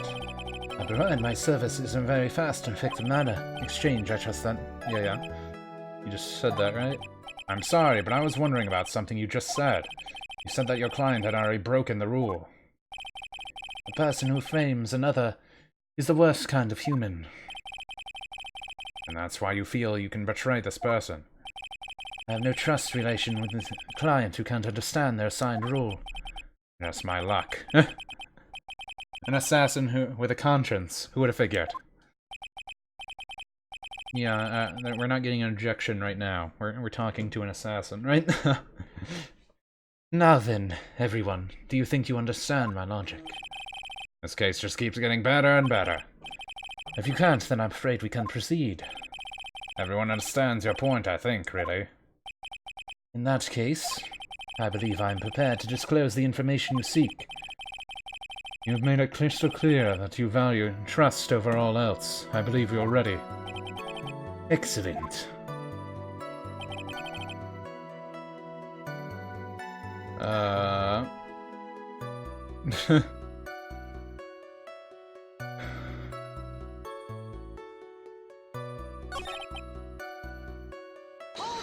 Okay, well, who's the client?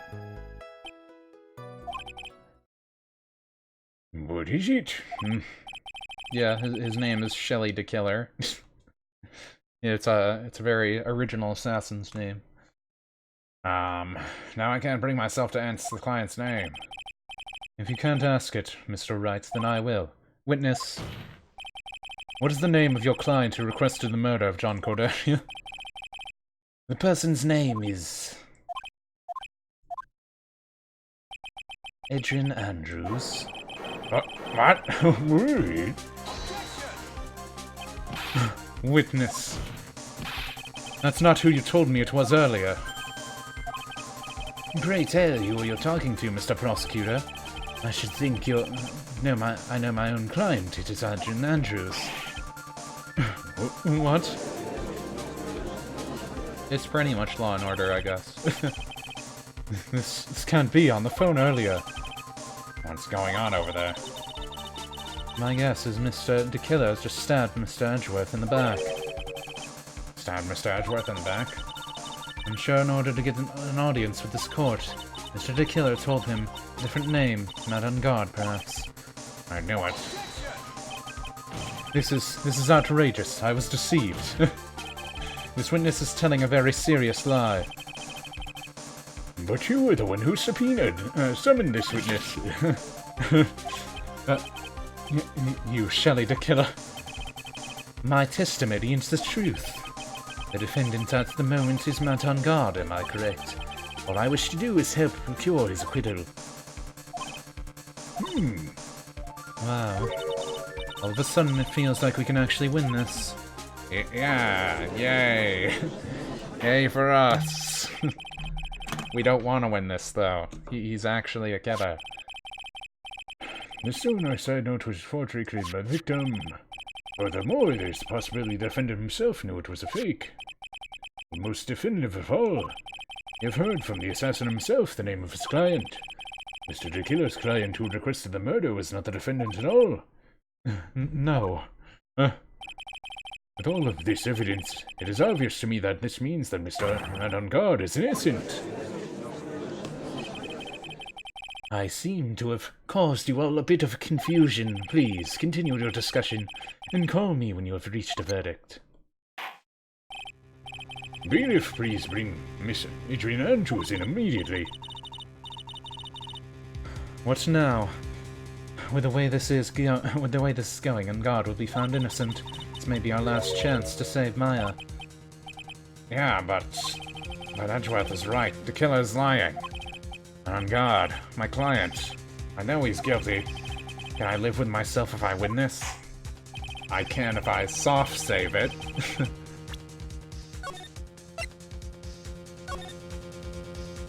But ignore that. Who would have believed the prosecution's own witness would absolve the defendant?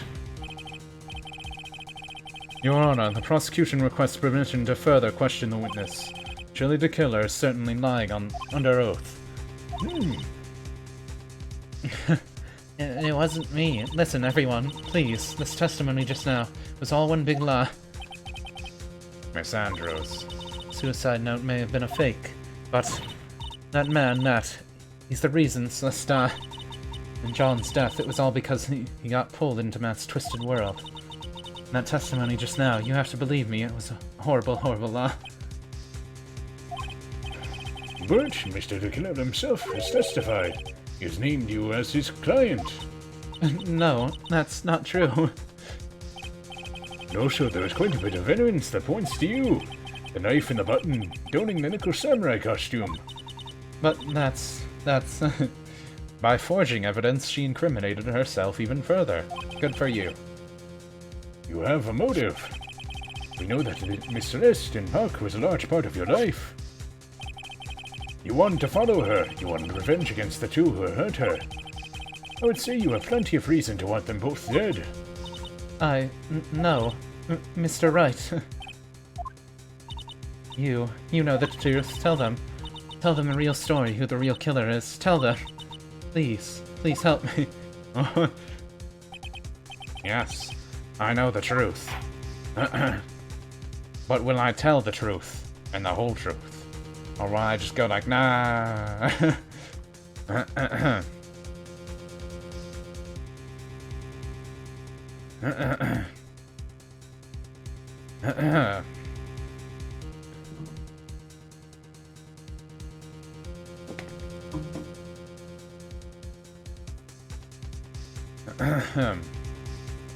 Well, Yes, yes, Your Honor.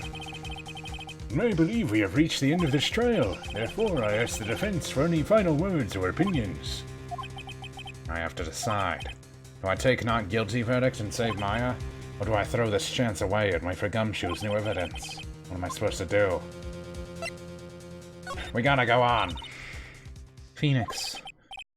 I can't do it, Mia. I can't accept it not guilty. You are a lawyer. I know. But Matt on God is a killer, a murderer. I can't let him get away with this. I can't let someone else take the fall. If I let Miss Andrews be convicted, I'm no better than on God. Even though that I don't want to admit it, I have to face the fact. That's because of Edgeworth that I now know the real truth.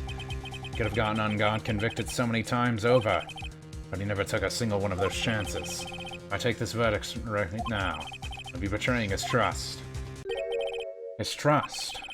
I never thought about it until now. I trust him? Yes, you do. They trust each other. Sweet. Mr. Wright, your opinion, please. The defense requests that we be allowed to further question Mr. the Killer. Am I hearing you correctly, Mr. Wright? Right. But the witness has cleared your client. Through his testimony, your job here is done.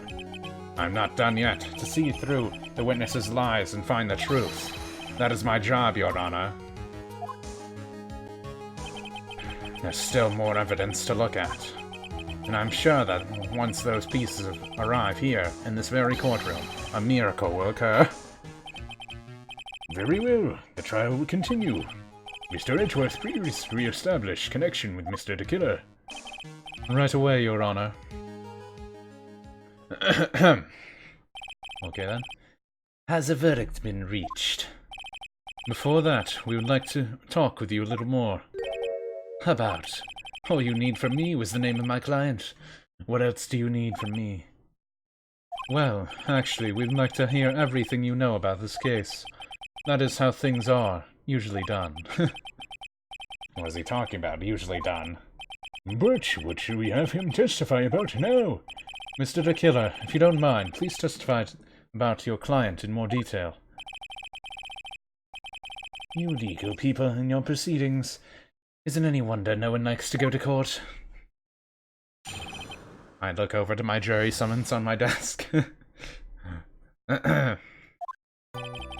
As I have already stated a few times, Adrian Andrews is my client. However, one thing I can simply not overlook is tampering with the scene of the crime. My client did to frame another for the crime, while pretending to be the first person to discover the body and enter the scene. Adrian Andrews already knew from the very beginning that John Cordelia was dead. But even more appalling is the creation and planning of the knife and button. The act is what I was referring to when I said the client had broken the rules. This is most unexpected of the events. For the, 5th time now. However, at this time, everything has finally been revealed. In just a second, Your Honor. Mr. Edworth? We still have the cross-examination to do. But you don't need to question a testimony like this, do you, Mr. Wright? Your Honor, the defense will question the witness, as if I have a choice here. Huh? Oh, what this witness has said is nothing but beneficial to the defense's case. If you'll scrutinize the testimony, then I'll expose the lies that is so beneficial to testimony, I suppose. I don't understand what's going on anymore. Me and Edgeworth are working together. Pretty much what's happening.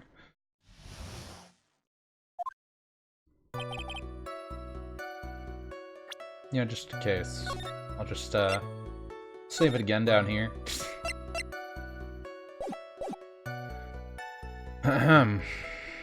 Now, let's just try and get right to the meat of this. I don't wanna dilly-dally too long.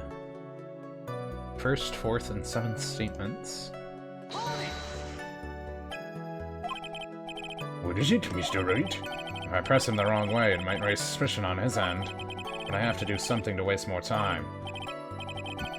Witness, about requesting a hit. Yes. How much is your fee? I see you're also quite a dark-hearted man, Mr. Attorney. Huh? If you would like to talk business, we can do so after the trial. No, I'm not thinking... Mr. Wright! Yes?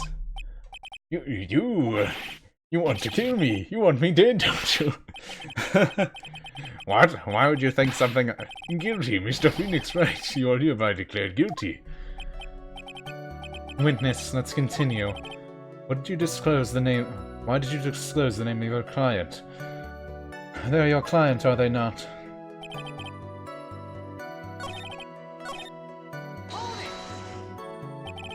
So you're saying most clients wouldn't do such a thing? That is correct.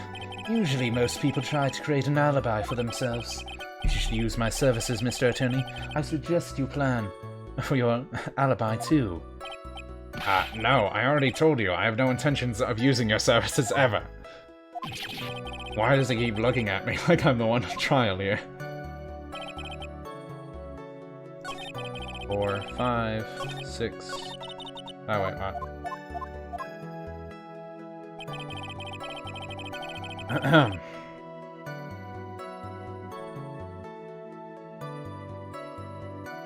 I think I went over it. Or I counted wrong. Oh yeah, this part. And that's all you have to testify? Yes, I pray that I will never be called to the stand again. Again? As in you plan to continue? I must, as I have yet to find a person to take my place and become the forced successor. Actually, how would you like a new life, Mr. Attorney? Excuse me? No, I'm fine, really. Are you really now? I don't know what kind of man the judge thinks I am now. What are you going to do now, Phoenix? All I can do now is expose the lies. That's true. However, you realize that will be very bad for our client, right? Nah, I'm so confused. The one thing I know for sure is I can't let this trial end yet. As I've already stated many times, Andrews is my client, however. Oh yeah, I already read that part. What am I doing? Oh yeah, we still never figured out what that was about. The, where is it? 1, 2, 3, 4, 5.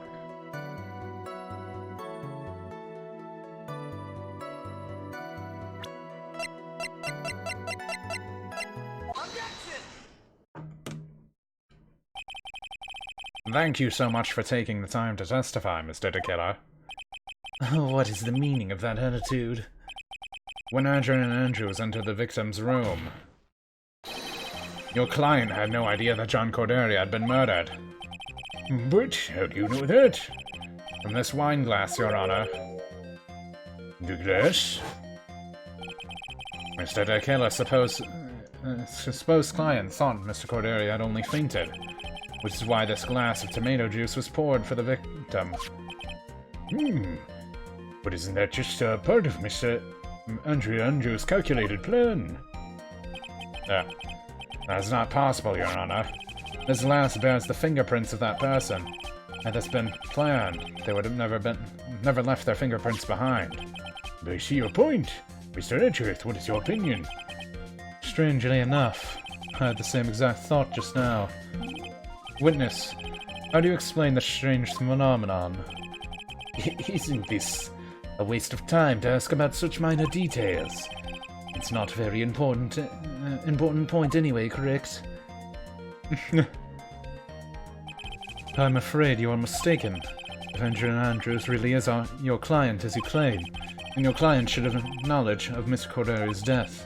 If not, then that can only mean that Andrews was never your client at all. How big is that radio? How strange. Yes? Why is it that the attorney has yet to raise an objection at this absurd situation? Phoenix, the killer figures out what we're up to. We're in real trouble. Yeah, I know. Mr. Edgeworth, I'm surprised. You know you can't say things like that without any evidence. Huh, sorry.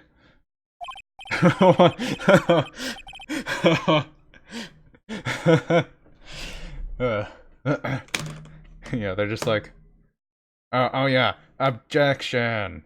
Oh, yeah. No, I didn't have evidence. Right. I mean, what? Whoa. That was an awfully weak objection for the two of you. Anyway, I'm positive there's contradiction in that testimony. Prosecution requests further testimony concerning when the request was taken. Very well. Right now, I have to buy us more time. While we wait for the items DeKiller left behind to get here, I just know that the very outcome of this trial lies with those items.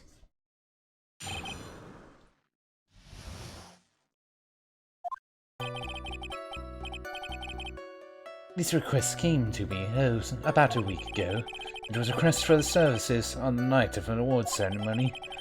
We met at a certain bar to discuss and finalize a few matters. That is what occurred. I trust my memory, and I believe I have made no mistakes. So you physically met your client, huh? That is correct. Meeting one's client is the first step to building trust, in my opinion. I see. Well, Mr. Wright, your cross-examination, please.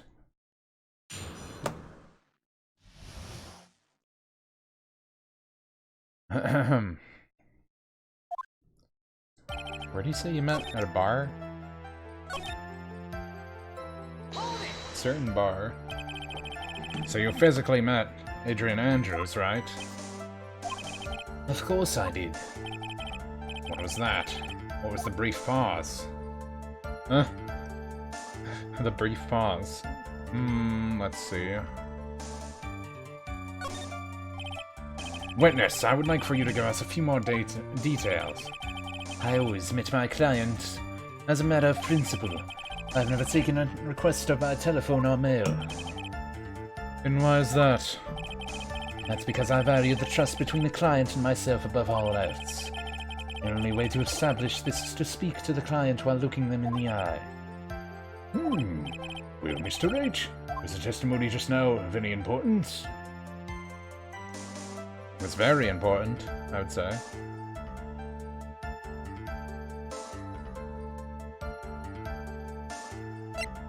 Yeah, I'd say it was very important. Of course, it was very important, Your Honor.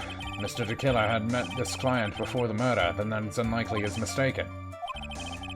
You're saying that this client was really Andrew Andrews? I guess so. You see, it is just as I said. I'm so lost. Who the heck am I supposed to be helping here? Calm down, Phoenix. Think carefully and relax. Now then, would the witness please continue?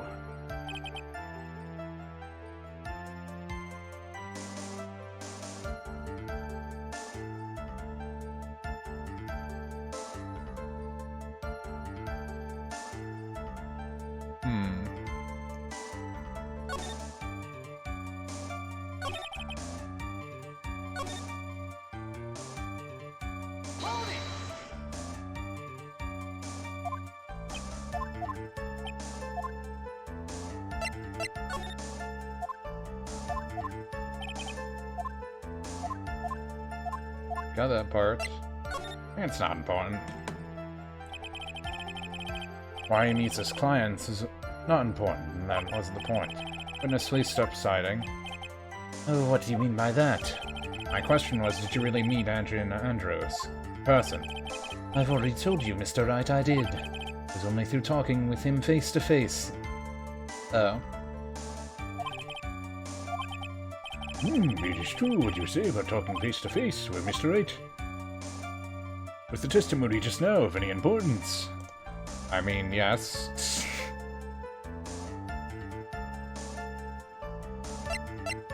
Yeah, it was very important. Yeah, you got him, because you said him. Andrews is a woman. Really? If that's the case, witness, please include the statement just now in your testimony. Very well.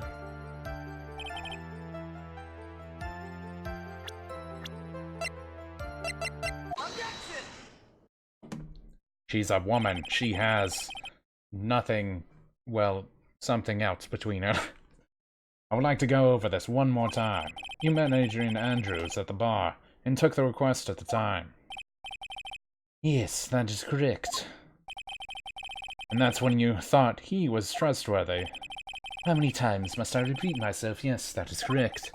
I'm sorry, but that is an impossible tale. What? Shelley the killer. You have never met the real Adrian Andrews. Why would you say that? Because you made one very big slip-up about her. So it is the issue. What did you just say now? About her? If you had ever met Adrian Andrews in person, one look would have told you that she's a woman. Oh! Don't break the speaker. Good. Order in the court, Mr. Wright. What is the meaning of this? This witness testified to the following, that he always meets face-to-face with his clients when he is taking the request. We've never met Adrian Andrew in person. Yes, Your Honor. That is exactly the point. That means Mr. DeClare's client could not have been Adrian Andrews. Is that oil? Yeah. Mr. Edgeworth, I understand your logic on this one. However, why would the assassin make such a basic mistake? I believe it has to do with her name, Your Honor. Her name? Yes, Adrian Andrews is without a doubt a very androgynous name. Yes, I see. Unluckily for Mr. DeKiller, the entire time he was on the stand, no one stated Adrian Andrews' gender, and so he simply picked up the wrong gender to go with. What? Are you saying he misgendered her? What is going on? Shelley the killer. This court demands an explanation. I think somehow I must have mixed up my client with another. So does that mean you remember something different now? Yes, of course. Please, if you would allow me to testify once more. Ah, now I know he's just going to spit out more lies. Very well, but this time please give us the truth and nothing but the truth. Request taking part 2.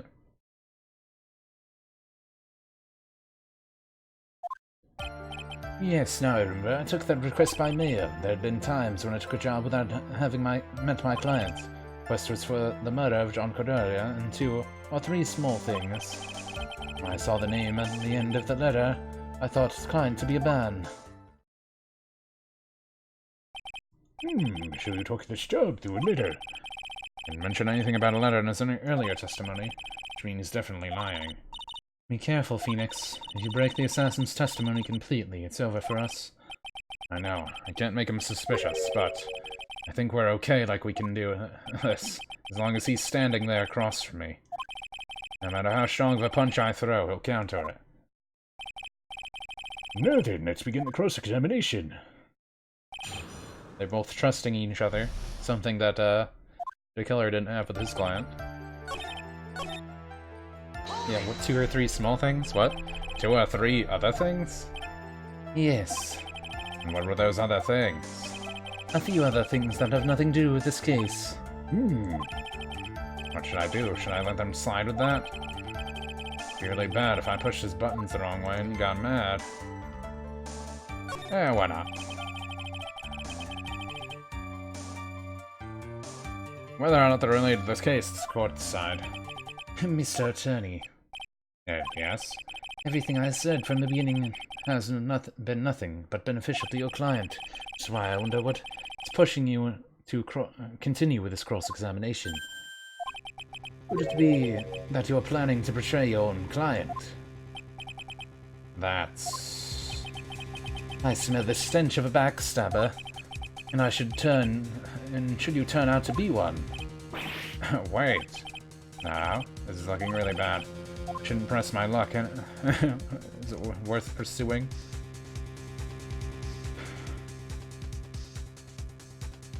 Yeah, why not? Witness, this is a very important matter. Please cooperate and tell us what other jobs your client requested are. If it's truly that important, I suppose I don't have much of a choice. The bear figurine. The bear figurine? After the assassination of the target, I was to find that figurine. I was told that this job was just as important as the actual killing. And where was that figurine? It was inside Mr. Cordelia's suitcase. And then, what'd you do next? I handed it over to my client right away. You gave it to your client. Interesting. This is information. It certainly sounds important to me. Witness, please include what you just stated in your testimony. As you wish.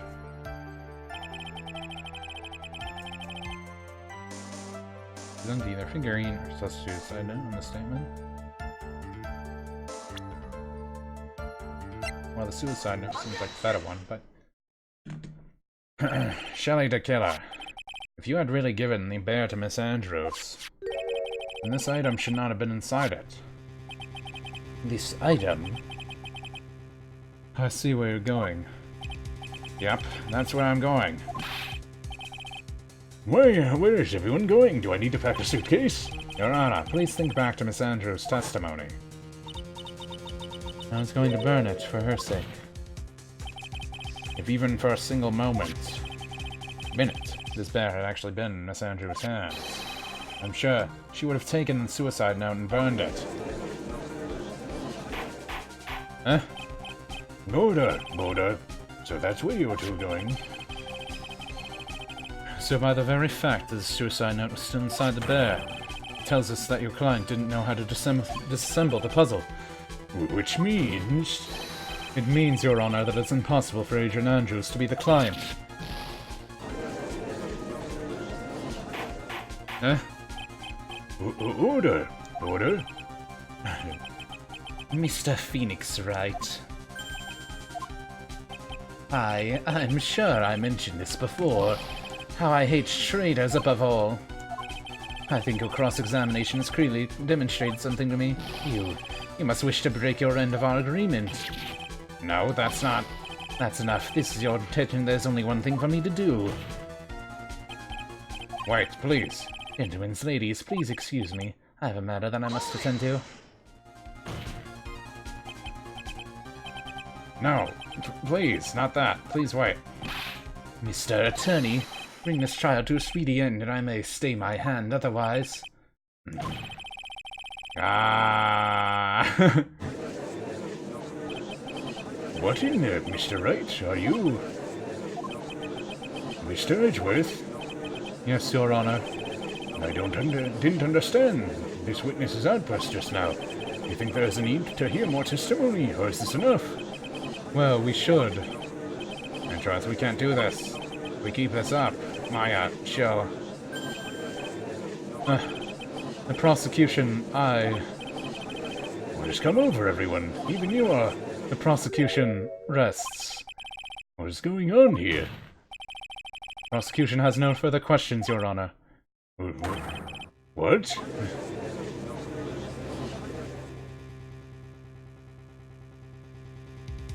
Huh.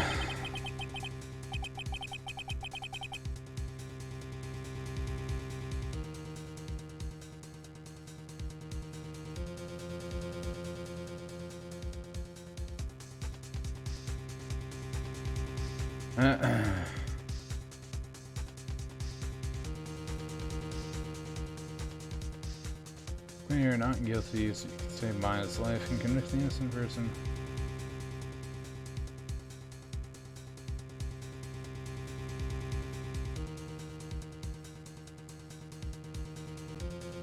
Well, let's see how this goes.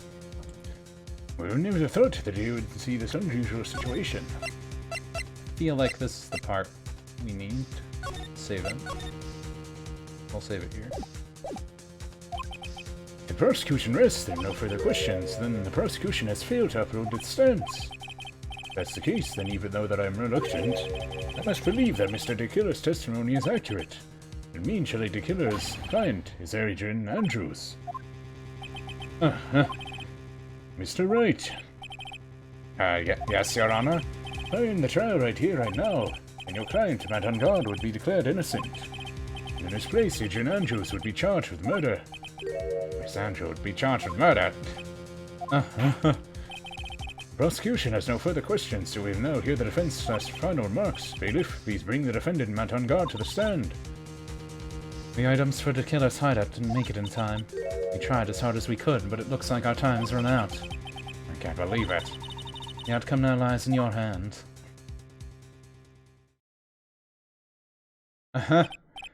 Did the old guy finally decide? So, to be honest, I can't thank you enough for... I can't think of you as a truly innocent or good person. You've done enough evil to drive a woman to suicide. But, at least on the charge of murder, it would appear you are innocent. Huh.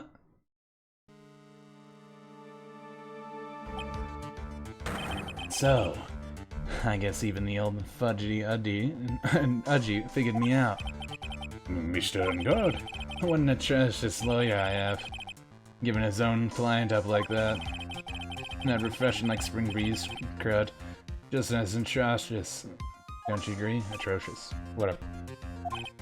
Anyway, get on with it. Pronounce me innocent already. Right, Mr. Lawyer? Should I side with justice or should I save Maya's life? Better get on guard a guilty sentence, okay? But if I did that, Maya will die. What if I say he's innocent? Then Miss Andrews will be charged for the murder. Do I say he's guilty or not guilty? Either choice I make, someone's life is going to end. Well, it hinges on what I choose. Just again. So I don't have to sit through those cutscenes. If the person who hired the assassin was Adrian Andrews, and your client, Mr. Matt Ungard, is innocent. There's no need to ask, old man. After all, my lawyer's gonna say what I want. Aren't you? Right. I can't do this, but I have to decide something. I can't count on the evidence to help anymore. I have to listen to my heart. My client, Met on God, is... He's guilty. He's a piece of crap.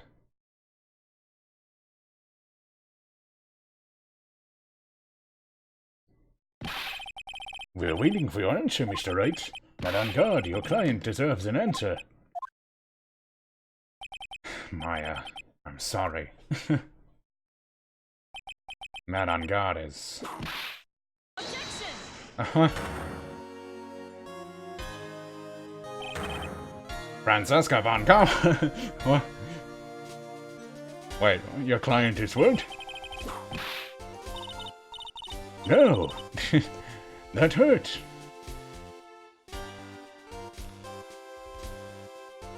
You see now, don't you, Mr. Phoenix Wright?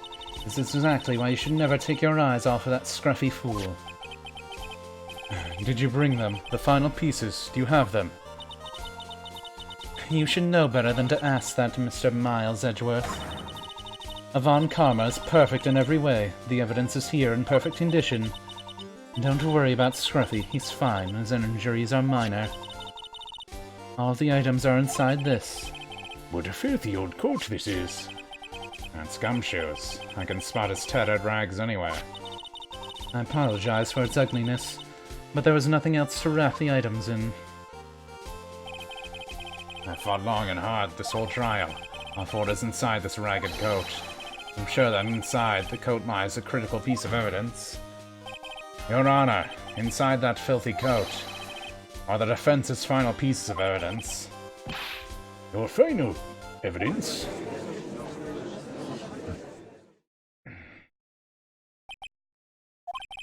This trial is already over. All that remains for me to hand down the verdict. If I do not believe that any evidence presented now would change the outcome of this trial. What? Your Honor, it is our duty to examine every piece of evidence down to the last. I request that Miss Von Karma be allowed to present these pieces of evidence. I suppose you are right, Mr. Edgeworth. I grant permission to do so. However, this one obvious rule applies here. These items do not bring up any points, then they will not be accepted by this court. Now, Miss Von Karma, if you please. These pieces of evidence are the items left by the killer during his escape from the police. He must have been quite a rush. Yes, Your Honor. The killer left 3 pieces of evidence. Somewhere among the evidence we're about to see, there'll be something that will turn this whole situation around, like a miracle. I'm sure of it. That's all we can hope for. The first item is a pistol. Does the killer's pistol have anything to do with this case? I mean, the pistol is what he shot her with, I would assume.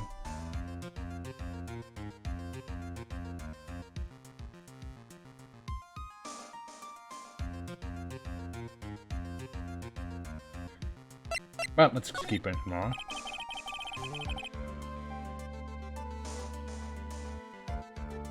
Don't see Wolf ending is trying to amended that you see the bad ending first. Here are the requirements for the bad ending. If you're at the part where you're going to present present something other shall Shelly the Killer's profile. Really tape and Y on guard 1 to black. Yeah, well, let's see. We have yet to perform ballistic tests, so I can't say anything for certain. However, I believe it is something that has to do with this case, at least with me. That's the pistol he used to shoot you, isn't it? That's what I believe, yes. Oh. I kept the bullet they removed from my shoulder as a sort of memento. I'm sure it will be excellent sample for the test. So that's the pistol that was used to shoot Francesca. It's probably not going to help us very much. The second piece of evidence is this videotape. And the killer took it from the Engard mansion. Have you checked the contents of the videotape? Unfortunately, there was no time to. Oh yeah. But I would speculate that the tape is very important. Where would you see that? Because he came back to his hideout for it. The killer went back for it? That's right, it looks like he was trying to recover it. He injured 3 of the officers at the site. But somehow it looks like they managed to protect it from the killer. Surely the killer is no ordinary man. This last piece of evidence is the bellboy's uniform. Is that uniform from the Gatewater Hotel? Was that used for the crime? I'm almost certain it was. There's even a pair of black leather gloves in one of the pockets. There's no doubt about it. The killer was wearing this on the night of the murder. There's one thing I found interesting about this uniform. And what is that? There's a button missing on this uniform. A button? It's a very unique button. I'm sure if we were to recover it, it would provide us with an interesting clue. That's all I have to present, Your Honor. It's just what I thought. And what is that, Your Honor? I'm sure were we under normal circumstances, these evidence for a related killer would be important clues. However, our question is not who did the killing. It is who is the client. Yes, that is correct, and these 3 items do not tell us anything about that. Oh, come on. We got you.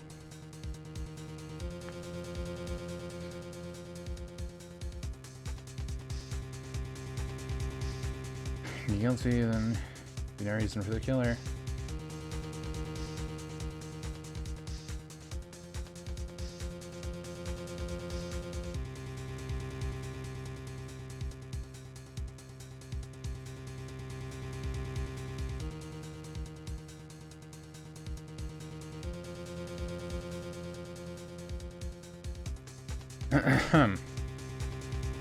Let me see. Oh, let's see where this goes. Wait, Your Honor. Please allow me to examine this new evidence. Overruled. The court has all the evidence it needs to hand down a verdict. Wonderful. Absolutely splendid. This judge is such a brilliant man, isn't he? Is this the end? Phoenix. I knew it. There's no such thing as a miracle in this world, is there? I think you're wrong. I think they do exist. But you have to make that miracle happen. You've come this far. You can't give up now. But no matter how you think about it, it's... Try, for my sake. Just think about it for a second. There are 2 ways out of this situation for us. Okay, apparently this is the actual part where you want to save it. So this will be bad ending if you want to do it. This is good ending. I'm probably just gonna go for the good ending first and see the bad one myself or something. It's just he gets off free, but I don't know, it might have a stupid scene. 2. The first. Make Ungard wish from the bottom of his soul for a guilty verdict. Huh? The killer will always place his client's wishes first. If Ungard himself wishes to be convicted, then he'll let his hostage go. That may be true, but... it's asking me to do the impossible. The second way. Force the killer to end his contract with Ungard. The killer were to no longer think of Ungard as his client, and he would let Maya go. Yeah, that's even more impossible. He's the man who values his duty towards his client above all else. I know both of these seem like impossible feats at first, but if you could make either one happen, it would truly be a miracle. The bigger problem is, the judge has already said he doesn't need any more evidence. The pieces he was just shown, he's not accepting them. Phoenix, think things through from the other side. Isn't that what has always worked out for us? The other side? What's she mean? You mean to turn things around? Phoenix, the judge says he doesn't need the evidence. If that's the case, then who does need it? The person who needs the evidence. The defense, prosecution, the judge. We've seen all the pieces of evidence. That is how we came to know the truth.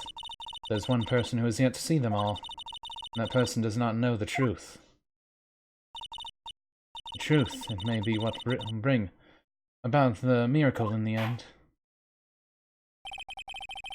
There are no exceptions this time, right? Now then I'll perform my verdict. Well, why don't we all respectfully sit back and listen, kids? I've already told you, Mr. Wright, this court does not need any more evidence. I'm not saying it is us that needs the evidence, Your Honor. Then you want us to show the evidence to that person? Yes, Your Honor.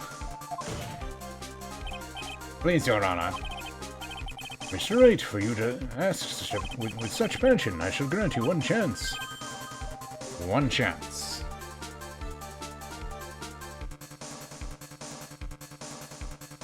Ahem.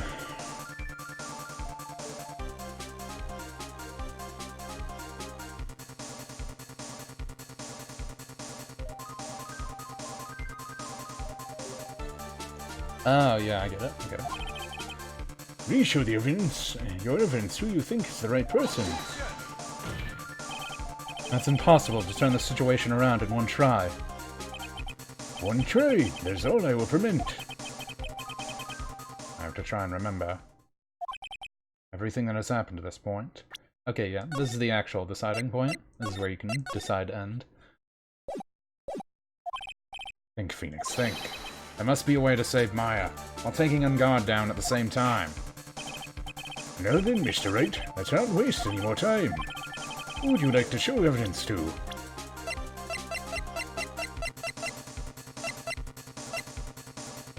Huh? I like how they have this part. But yeah, show. I see, now. Tell this court what one piece of evidence you would like to show this person. He was killing people for the videotape, so... Well, what do you think, Mr. Edgeworth? I think there is some merit in showing this evidence to that witness. Bailiff, please bring in the transceiver from earlier. Alright, looks like I managed to convince him.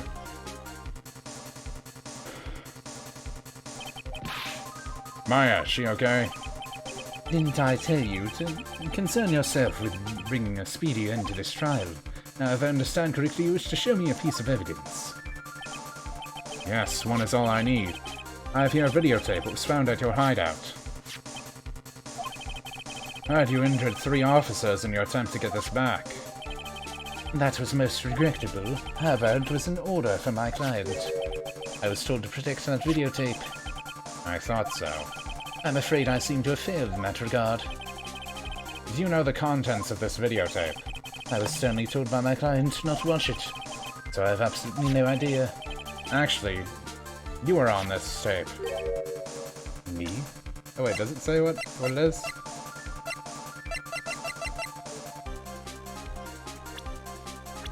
Finally tried to recover it. Yeah, we don't know what the contents is.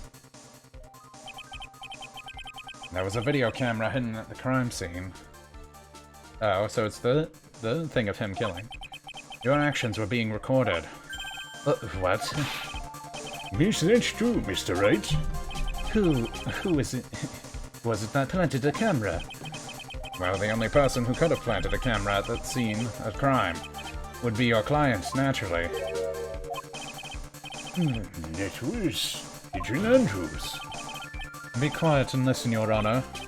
Yes, sir. Your client specified for a place and time for you, isn't that right? Yes. That was so they could film you. I had no idea. Mr. Wright, why would my client do such a thing? I would like to know why.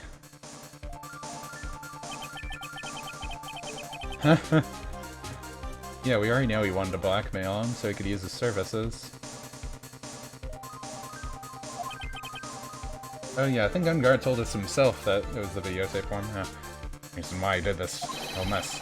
There's only one reason why your client would secretly blackmail you. Your client once told me something very interesting.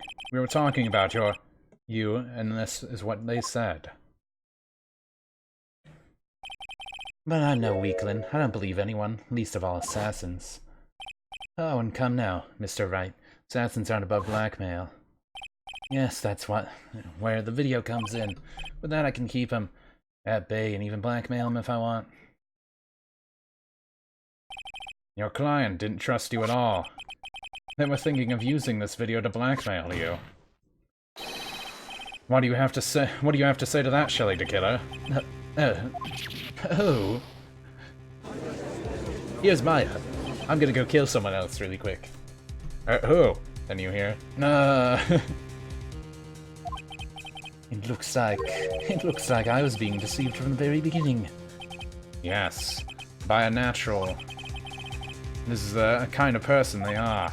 Your client is a person who only thinks and plots of how to use people around them to protect themselves from any and all dangers that may arise. This is the true nature of your client. I have one question for the witness. Yes. You told us one thing numerous times during your testimony. You said that you detest traitors most of all. Yes, that is right. But what if that traitor was your own client? What would you do then? That's obvious. I would break our contract in that case. And then, that client would become my next target. For the honor of the Tequila name, even if it takes an eternity, I would follow that person to the ends of the earth to exact my punishment.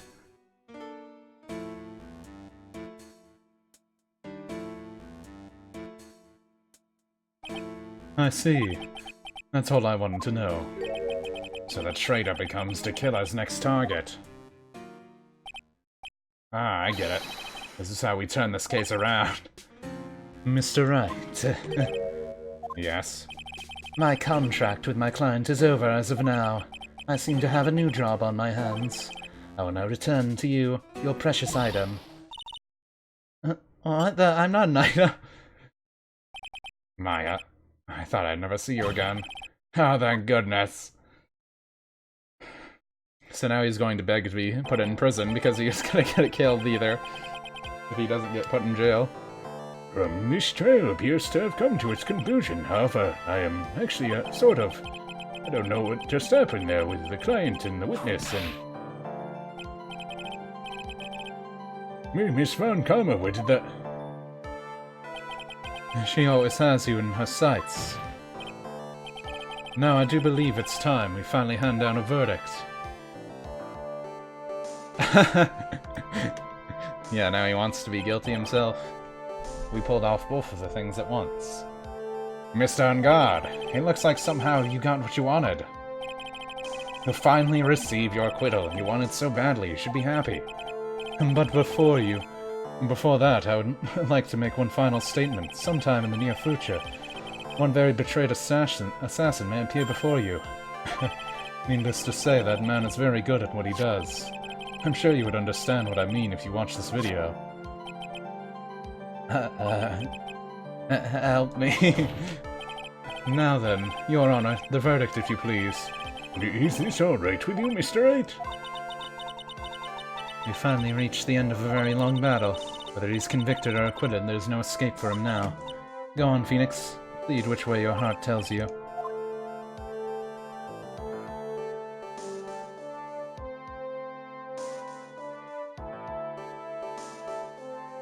Ahem.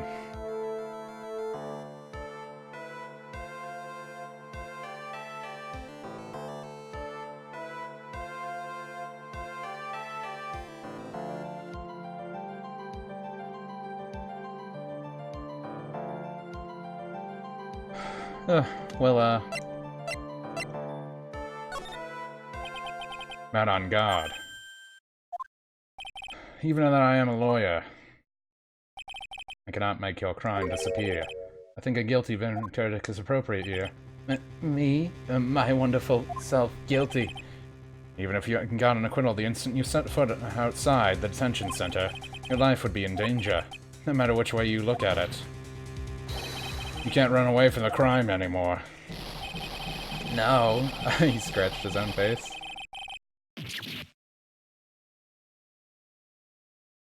Apparently you get guilty either way, so I didn't really care there.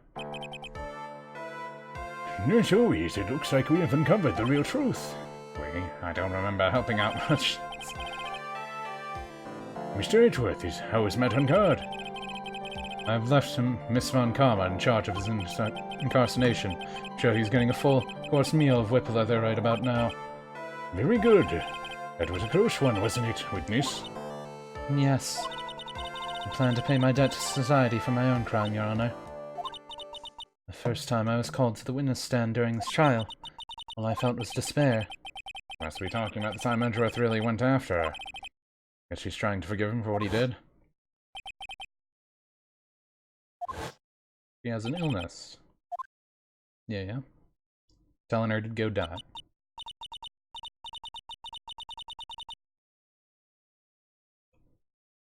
But after that, when I was alone at the detention center, it's the first time I really saw myself for who I am.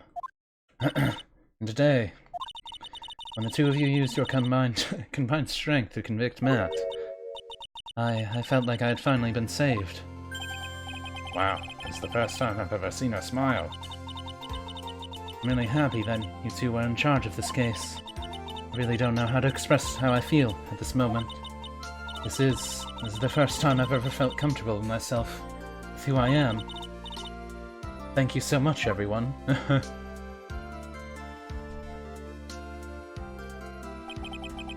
Looks like we have resolved everything at last. As for myself, there are still a few things I'm confused about, but everyone seems to be in good spirits. That's good enough for me. That is, this court is adjourned. Ah, You were great out there, Phoenix. what I did out there was right, wasn't it? It's the first time you've not gotten your client off. You got them a guilty verdict this time. But you have to look past all that. What's really important. You now realize that there is something more than just getting a not guilty, right? Yes, I understand that. Phoenix, think back for a second. Think to the moments before Miss Von Karma arrived with the final pieces of evidence. Think about the decision you had to make.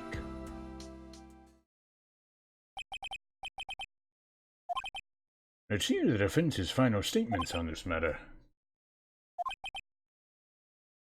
I mean, I picked Maya to die. Is he guilty or is he not guilty? Those were your choices, then, and your answer. Your answer spoke to what being a lawyer means to you.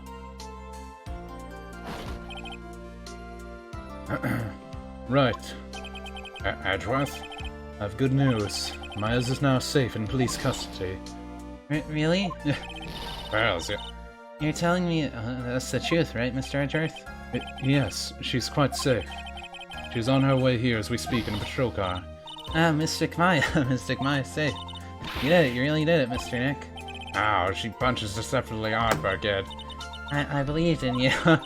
I kept saying to myself, Mr. Nick will save her. Mr. Nick will save her. Thanks. Oh, What's wrong? Mr. Von Karma. About earlier. Thanks.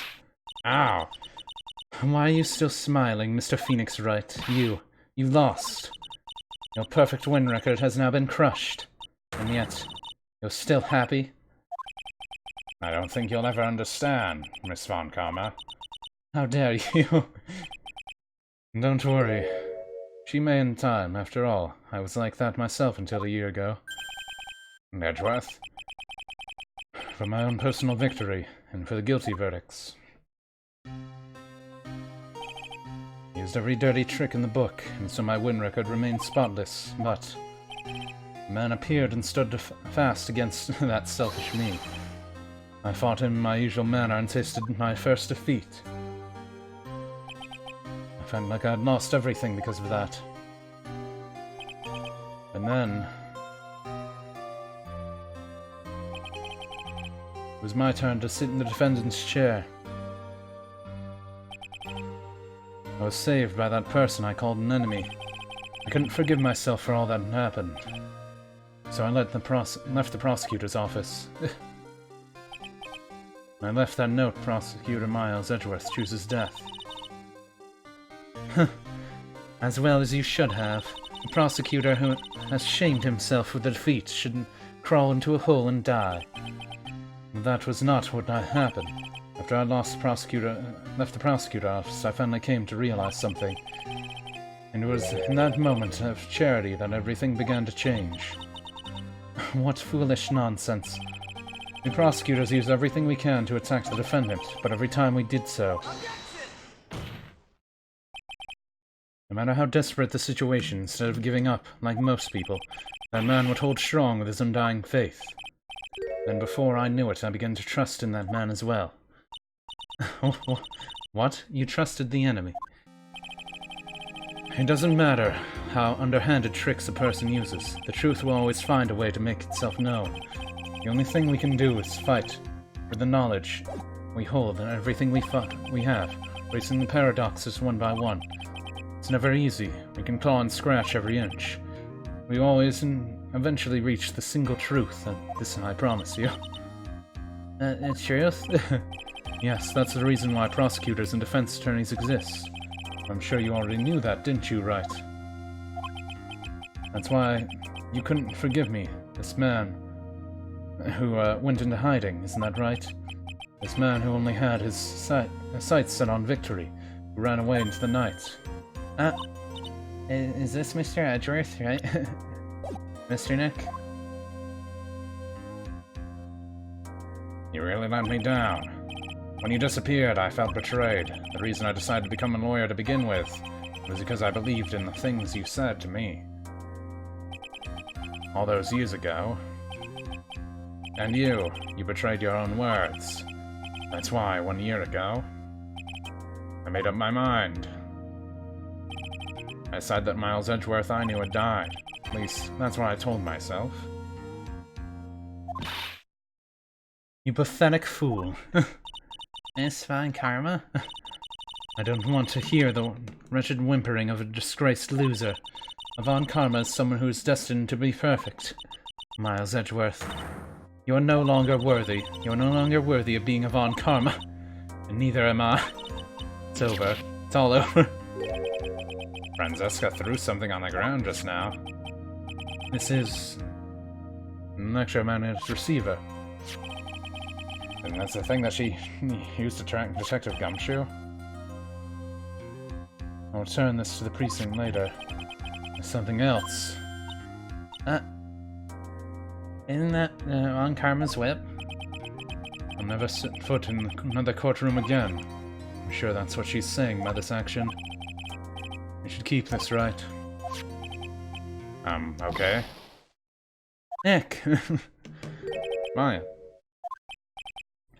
Maya. It's Sigmaya. There you go. They all got to come together for a nice little picture.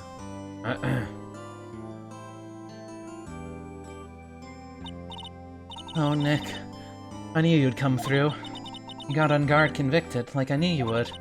And on top of that, you even rescued me. Well, of course I did. You know I'd never desert you. But we sure pressed our luck this trial. You're really lucky to be standing here. Whatever. Look, it's over, okay? Besides, if I did croak, I'll just come back and haunt you like a bad ghost through Pearly. Is it really that easy to do something like that? Thanks a lot, Nick. Don't mention it. Maya. Oh, Mr. Edgeworth. I'm relieved that you're alright.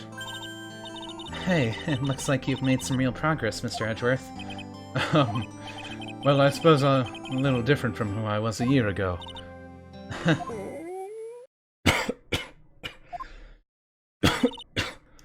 Alright. I think it's time we get out of this distressing place.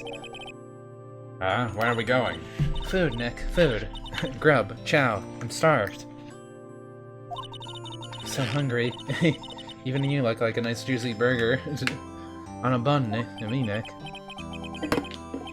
You think I look like a burger? I'm prime rib at least.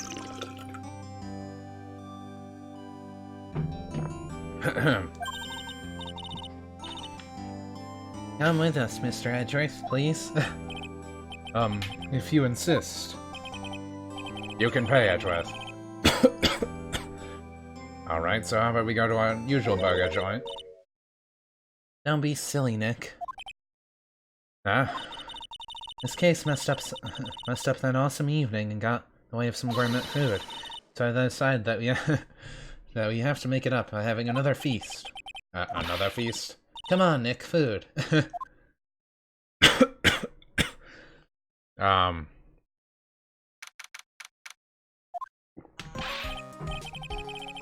Hey, pal. Sorry to keep you waiting. Gumshoes, are you alright? Yeah, but I'm really embarrassed. I didn't think I would hit a telephone pole of all things. Telephone pole? It wasn't a red light that got him? You did it again, City Boy. I felt that dear old heart was gonna give out on me, I ain't joking. Yeah, it was more exciting than the very last episode of the Steel Samurai. Thanks. Now looky here, Mr. Snooty Prosecutor, don't you reckon you bullied Mr. Wright too hard? You don't start being a lot nicer to him, he might just kick it and I'll keep that in mind. Oh, come on now, everyone gather around. Y'all gonna get your picture taken, genuine professional photographer. I'm so glad I bought herself a new camera. Well, pal, at least we can put this messy case behind us now. Come on now, tonight's all about eating, so let's chow down. Amen to that, pal. You know, when you think about it, you were the one who saved the day, Detective. Huh? Me? You really think so? He's right. If it wasn't for the 3 items you took, I think this trial would have had a very difficult ending. Different ending. No, well, you know, that's odd. I ran off with the things from Detective Killer's hideout. Sure, I took 4 things in total. Oh, what? 4? Yeah, I'm sure I put one of the items in my coat pocket. There's a 4th item. Oh, come on, y'all know it's over. Well, oh boy, I tell you, it's really something else. Between getting accused of murder and getting kidnapped, never a dull moment with you, huh? You think so? Why is Maya looks like she's so happy about that? You shy away for 2 whole days. Aren't you scared? Yeah, it was really scary. I felt hopeless. So to keep my mind off things, I drew a picture. Sounds like you had it rough, gal, with this picture here.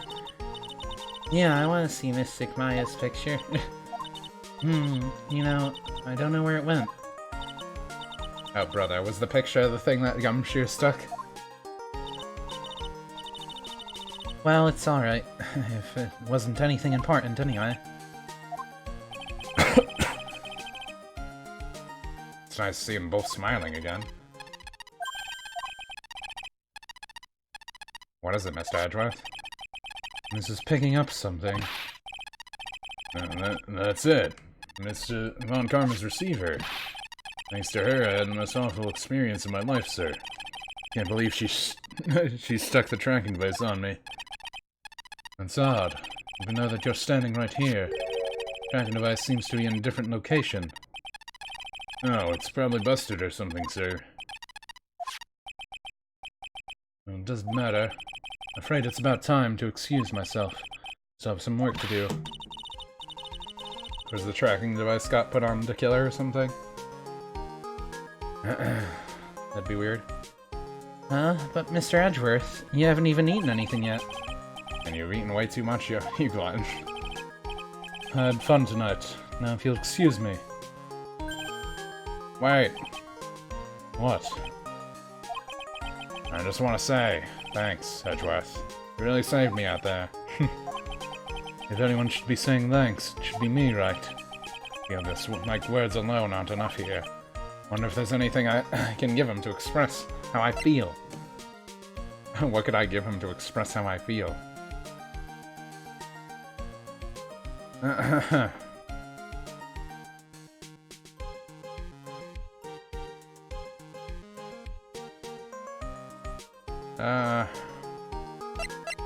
Sure.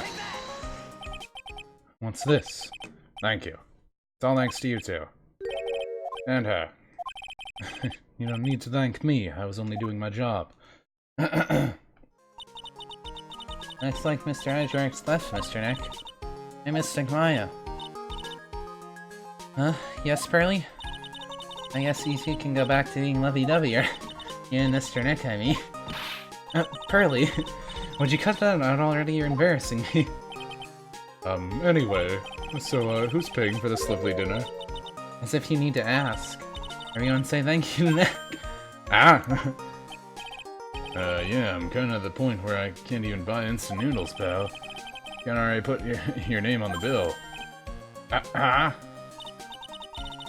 Yeah, you got me in a situation like that myself. This new camera shop in the hotel, see?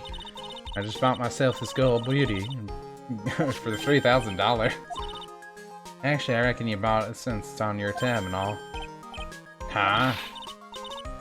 Yeah, that's great, Mr. Nick. Well, the tab thing was probably bad. Why do I suddenly feel like screaming? You don't need to hold back now, you. Yeah, Bill, it's time to let it all out. This is going to be the first time I hear the real you. Go on. It's been a while since I heard you say it. I've been busy being a hostage and all. Alright then, so if you would object to spending my money.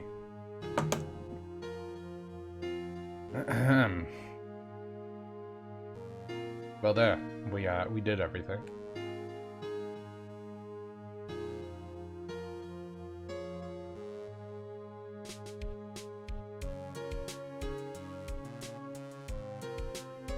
Escaped death 3 times now. Pretty cool, huh? I feel like a pro. What? I don't think everyone trying to kill you isn't good, Maya. I'm so happy that you could say Mystic Maya, Mr. Nick. I'm so happy for the two of you. Speaking of which, I think this hotel is a popular place for honeymooners. So I sort of made reservations for the two of you just in case. What? That's kind of funny. I always forget this game actually has after credit scenes. Usually as like a preview for our next game. Well, pal, looks like I'm back to in the force again. Mr. Edgeworth had a long talk with the chief, and he got me reinstated for my sake. Pretty things like letting that one go is bad for all society. Knew it, crash ending headlong into everything is the only way to live, pal.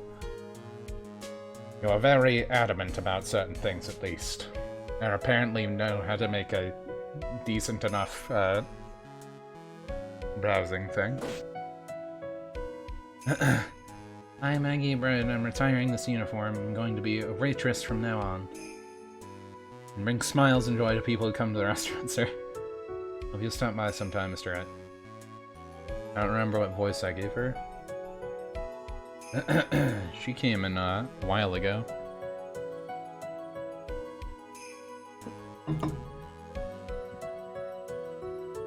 Yes. Are you here to visit a patient? Yes, I'm Director Hottie. Yes. Recently, yes, that girl, you know, I haven't seen her around, But I remember, even late at night, hasn't heard go crack, She's 13, dude. You're a molester. You're a child molester right now. She's 13 years old.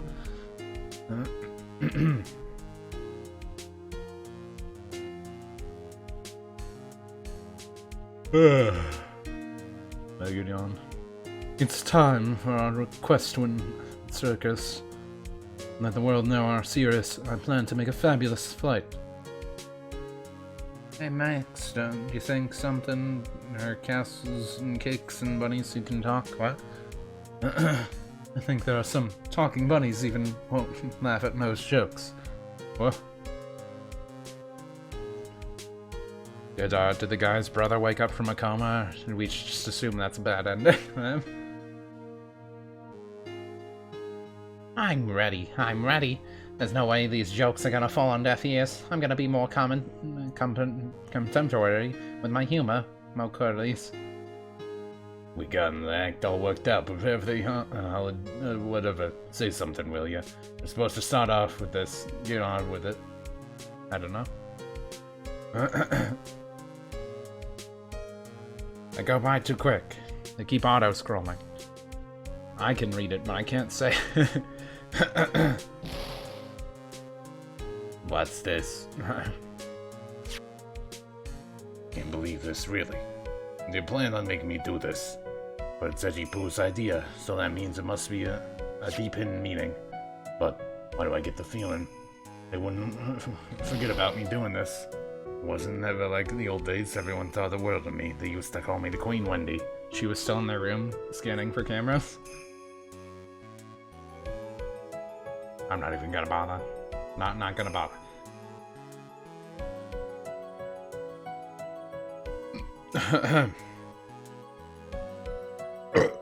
Oh, excuse me. But yeah, I guess we can start on the third game tomorrow then. I appreciate everything you and Mr. Edgeworth did for me from the bottom of my heart. And that's right, I received a letter from Miss Von Karma. She said after that I get out, feel free to consult her about anything at all. I'm really thankful to have met everyone. That's interesting that she did that.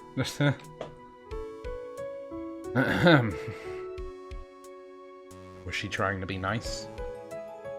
It has become difficult for me in this country as of late. As such, I will take a short leave of absence. If you would like to request my services, please be sure to visit my homepage. May both be blessed with longevity. Code actually blew up. His homepage, he's on the internets. Look at my twitter.com for your assassin inquiries. March 23rd, 9:42 p.m. International Departures Gate 12.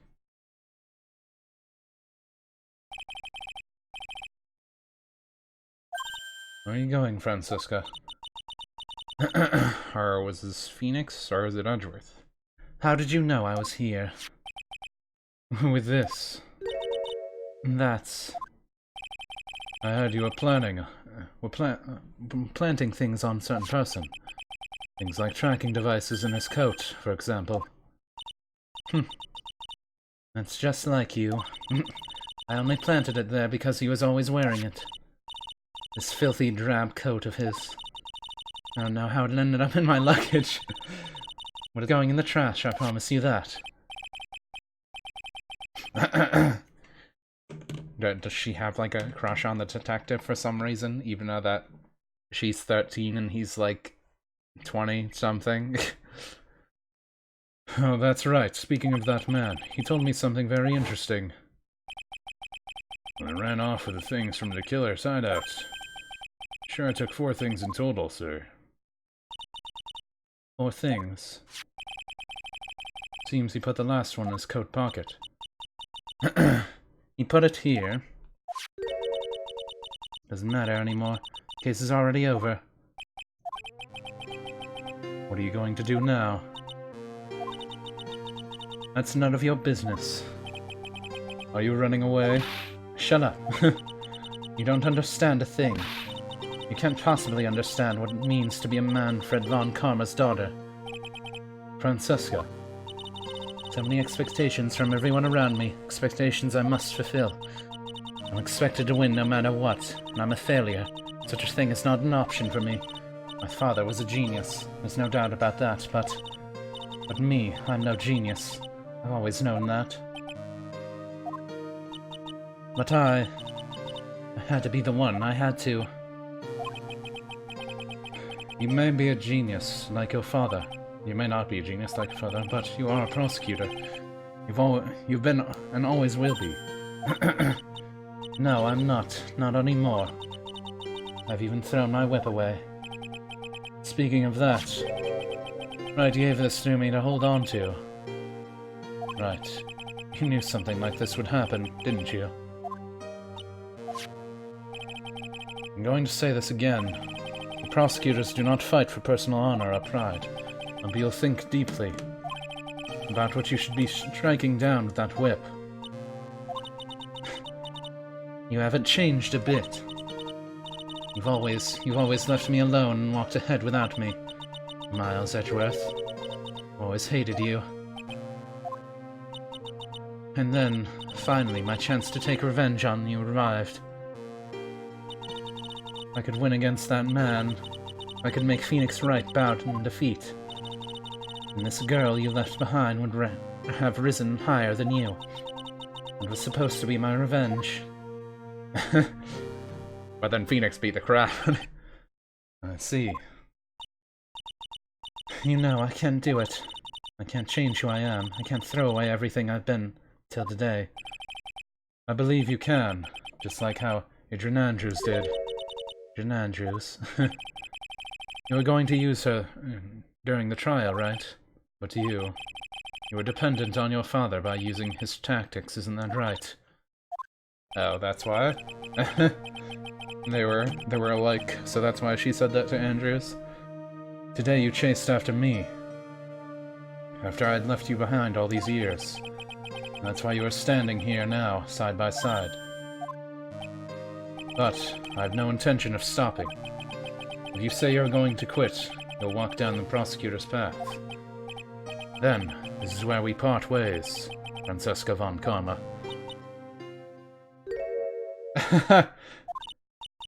I am Francesca von Karma. Don't think I'm going to walk in your shadow forever. Our battle begins now, so you better prepare yourself, Miles Edgeworth. She is a 13-year-old girl. She just never got to really show it.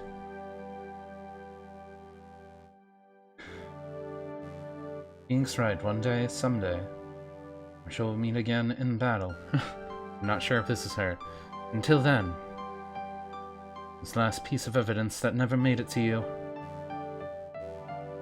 I'll take good care of this fourth piece. So it was the picture? So I can give it to you when at last we meet again. It was the drawing, wasn't it? But she also kept Gumshoe's thing.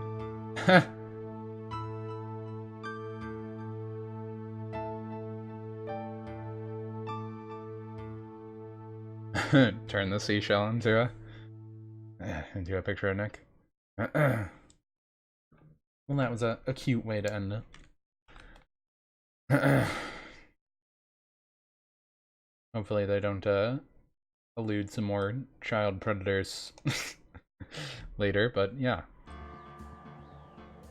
Unless her age is supposed to be different in the Japanese version, which would be weird. I feel like they wouldn't put her age as 14 if it was like that, though. But anyways, we're gonna stop here for now. We beat this. It's been like 3 hours. Gonna screech that mic. So yeah, another Phoenix Wright game down. So that means we only got one more left. So we'll see how that one goes and see what happens. So for anyone who dropped in, thank you guys for watching. Hope you all enjoyed, and be back tomorrow with Phoenix Wright 3, I guess, unless I decide something else, but I'm pretty sure we'll stick to Phoenix Wright. I don't know if I'll stream Death Stranding randomly, but I've been enjoying that a lot. Oops. We'll see. Anyways, catch you guys later. Have a good day, everyone.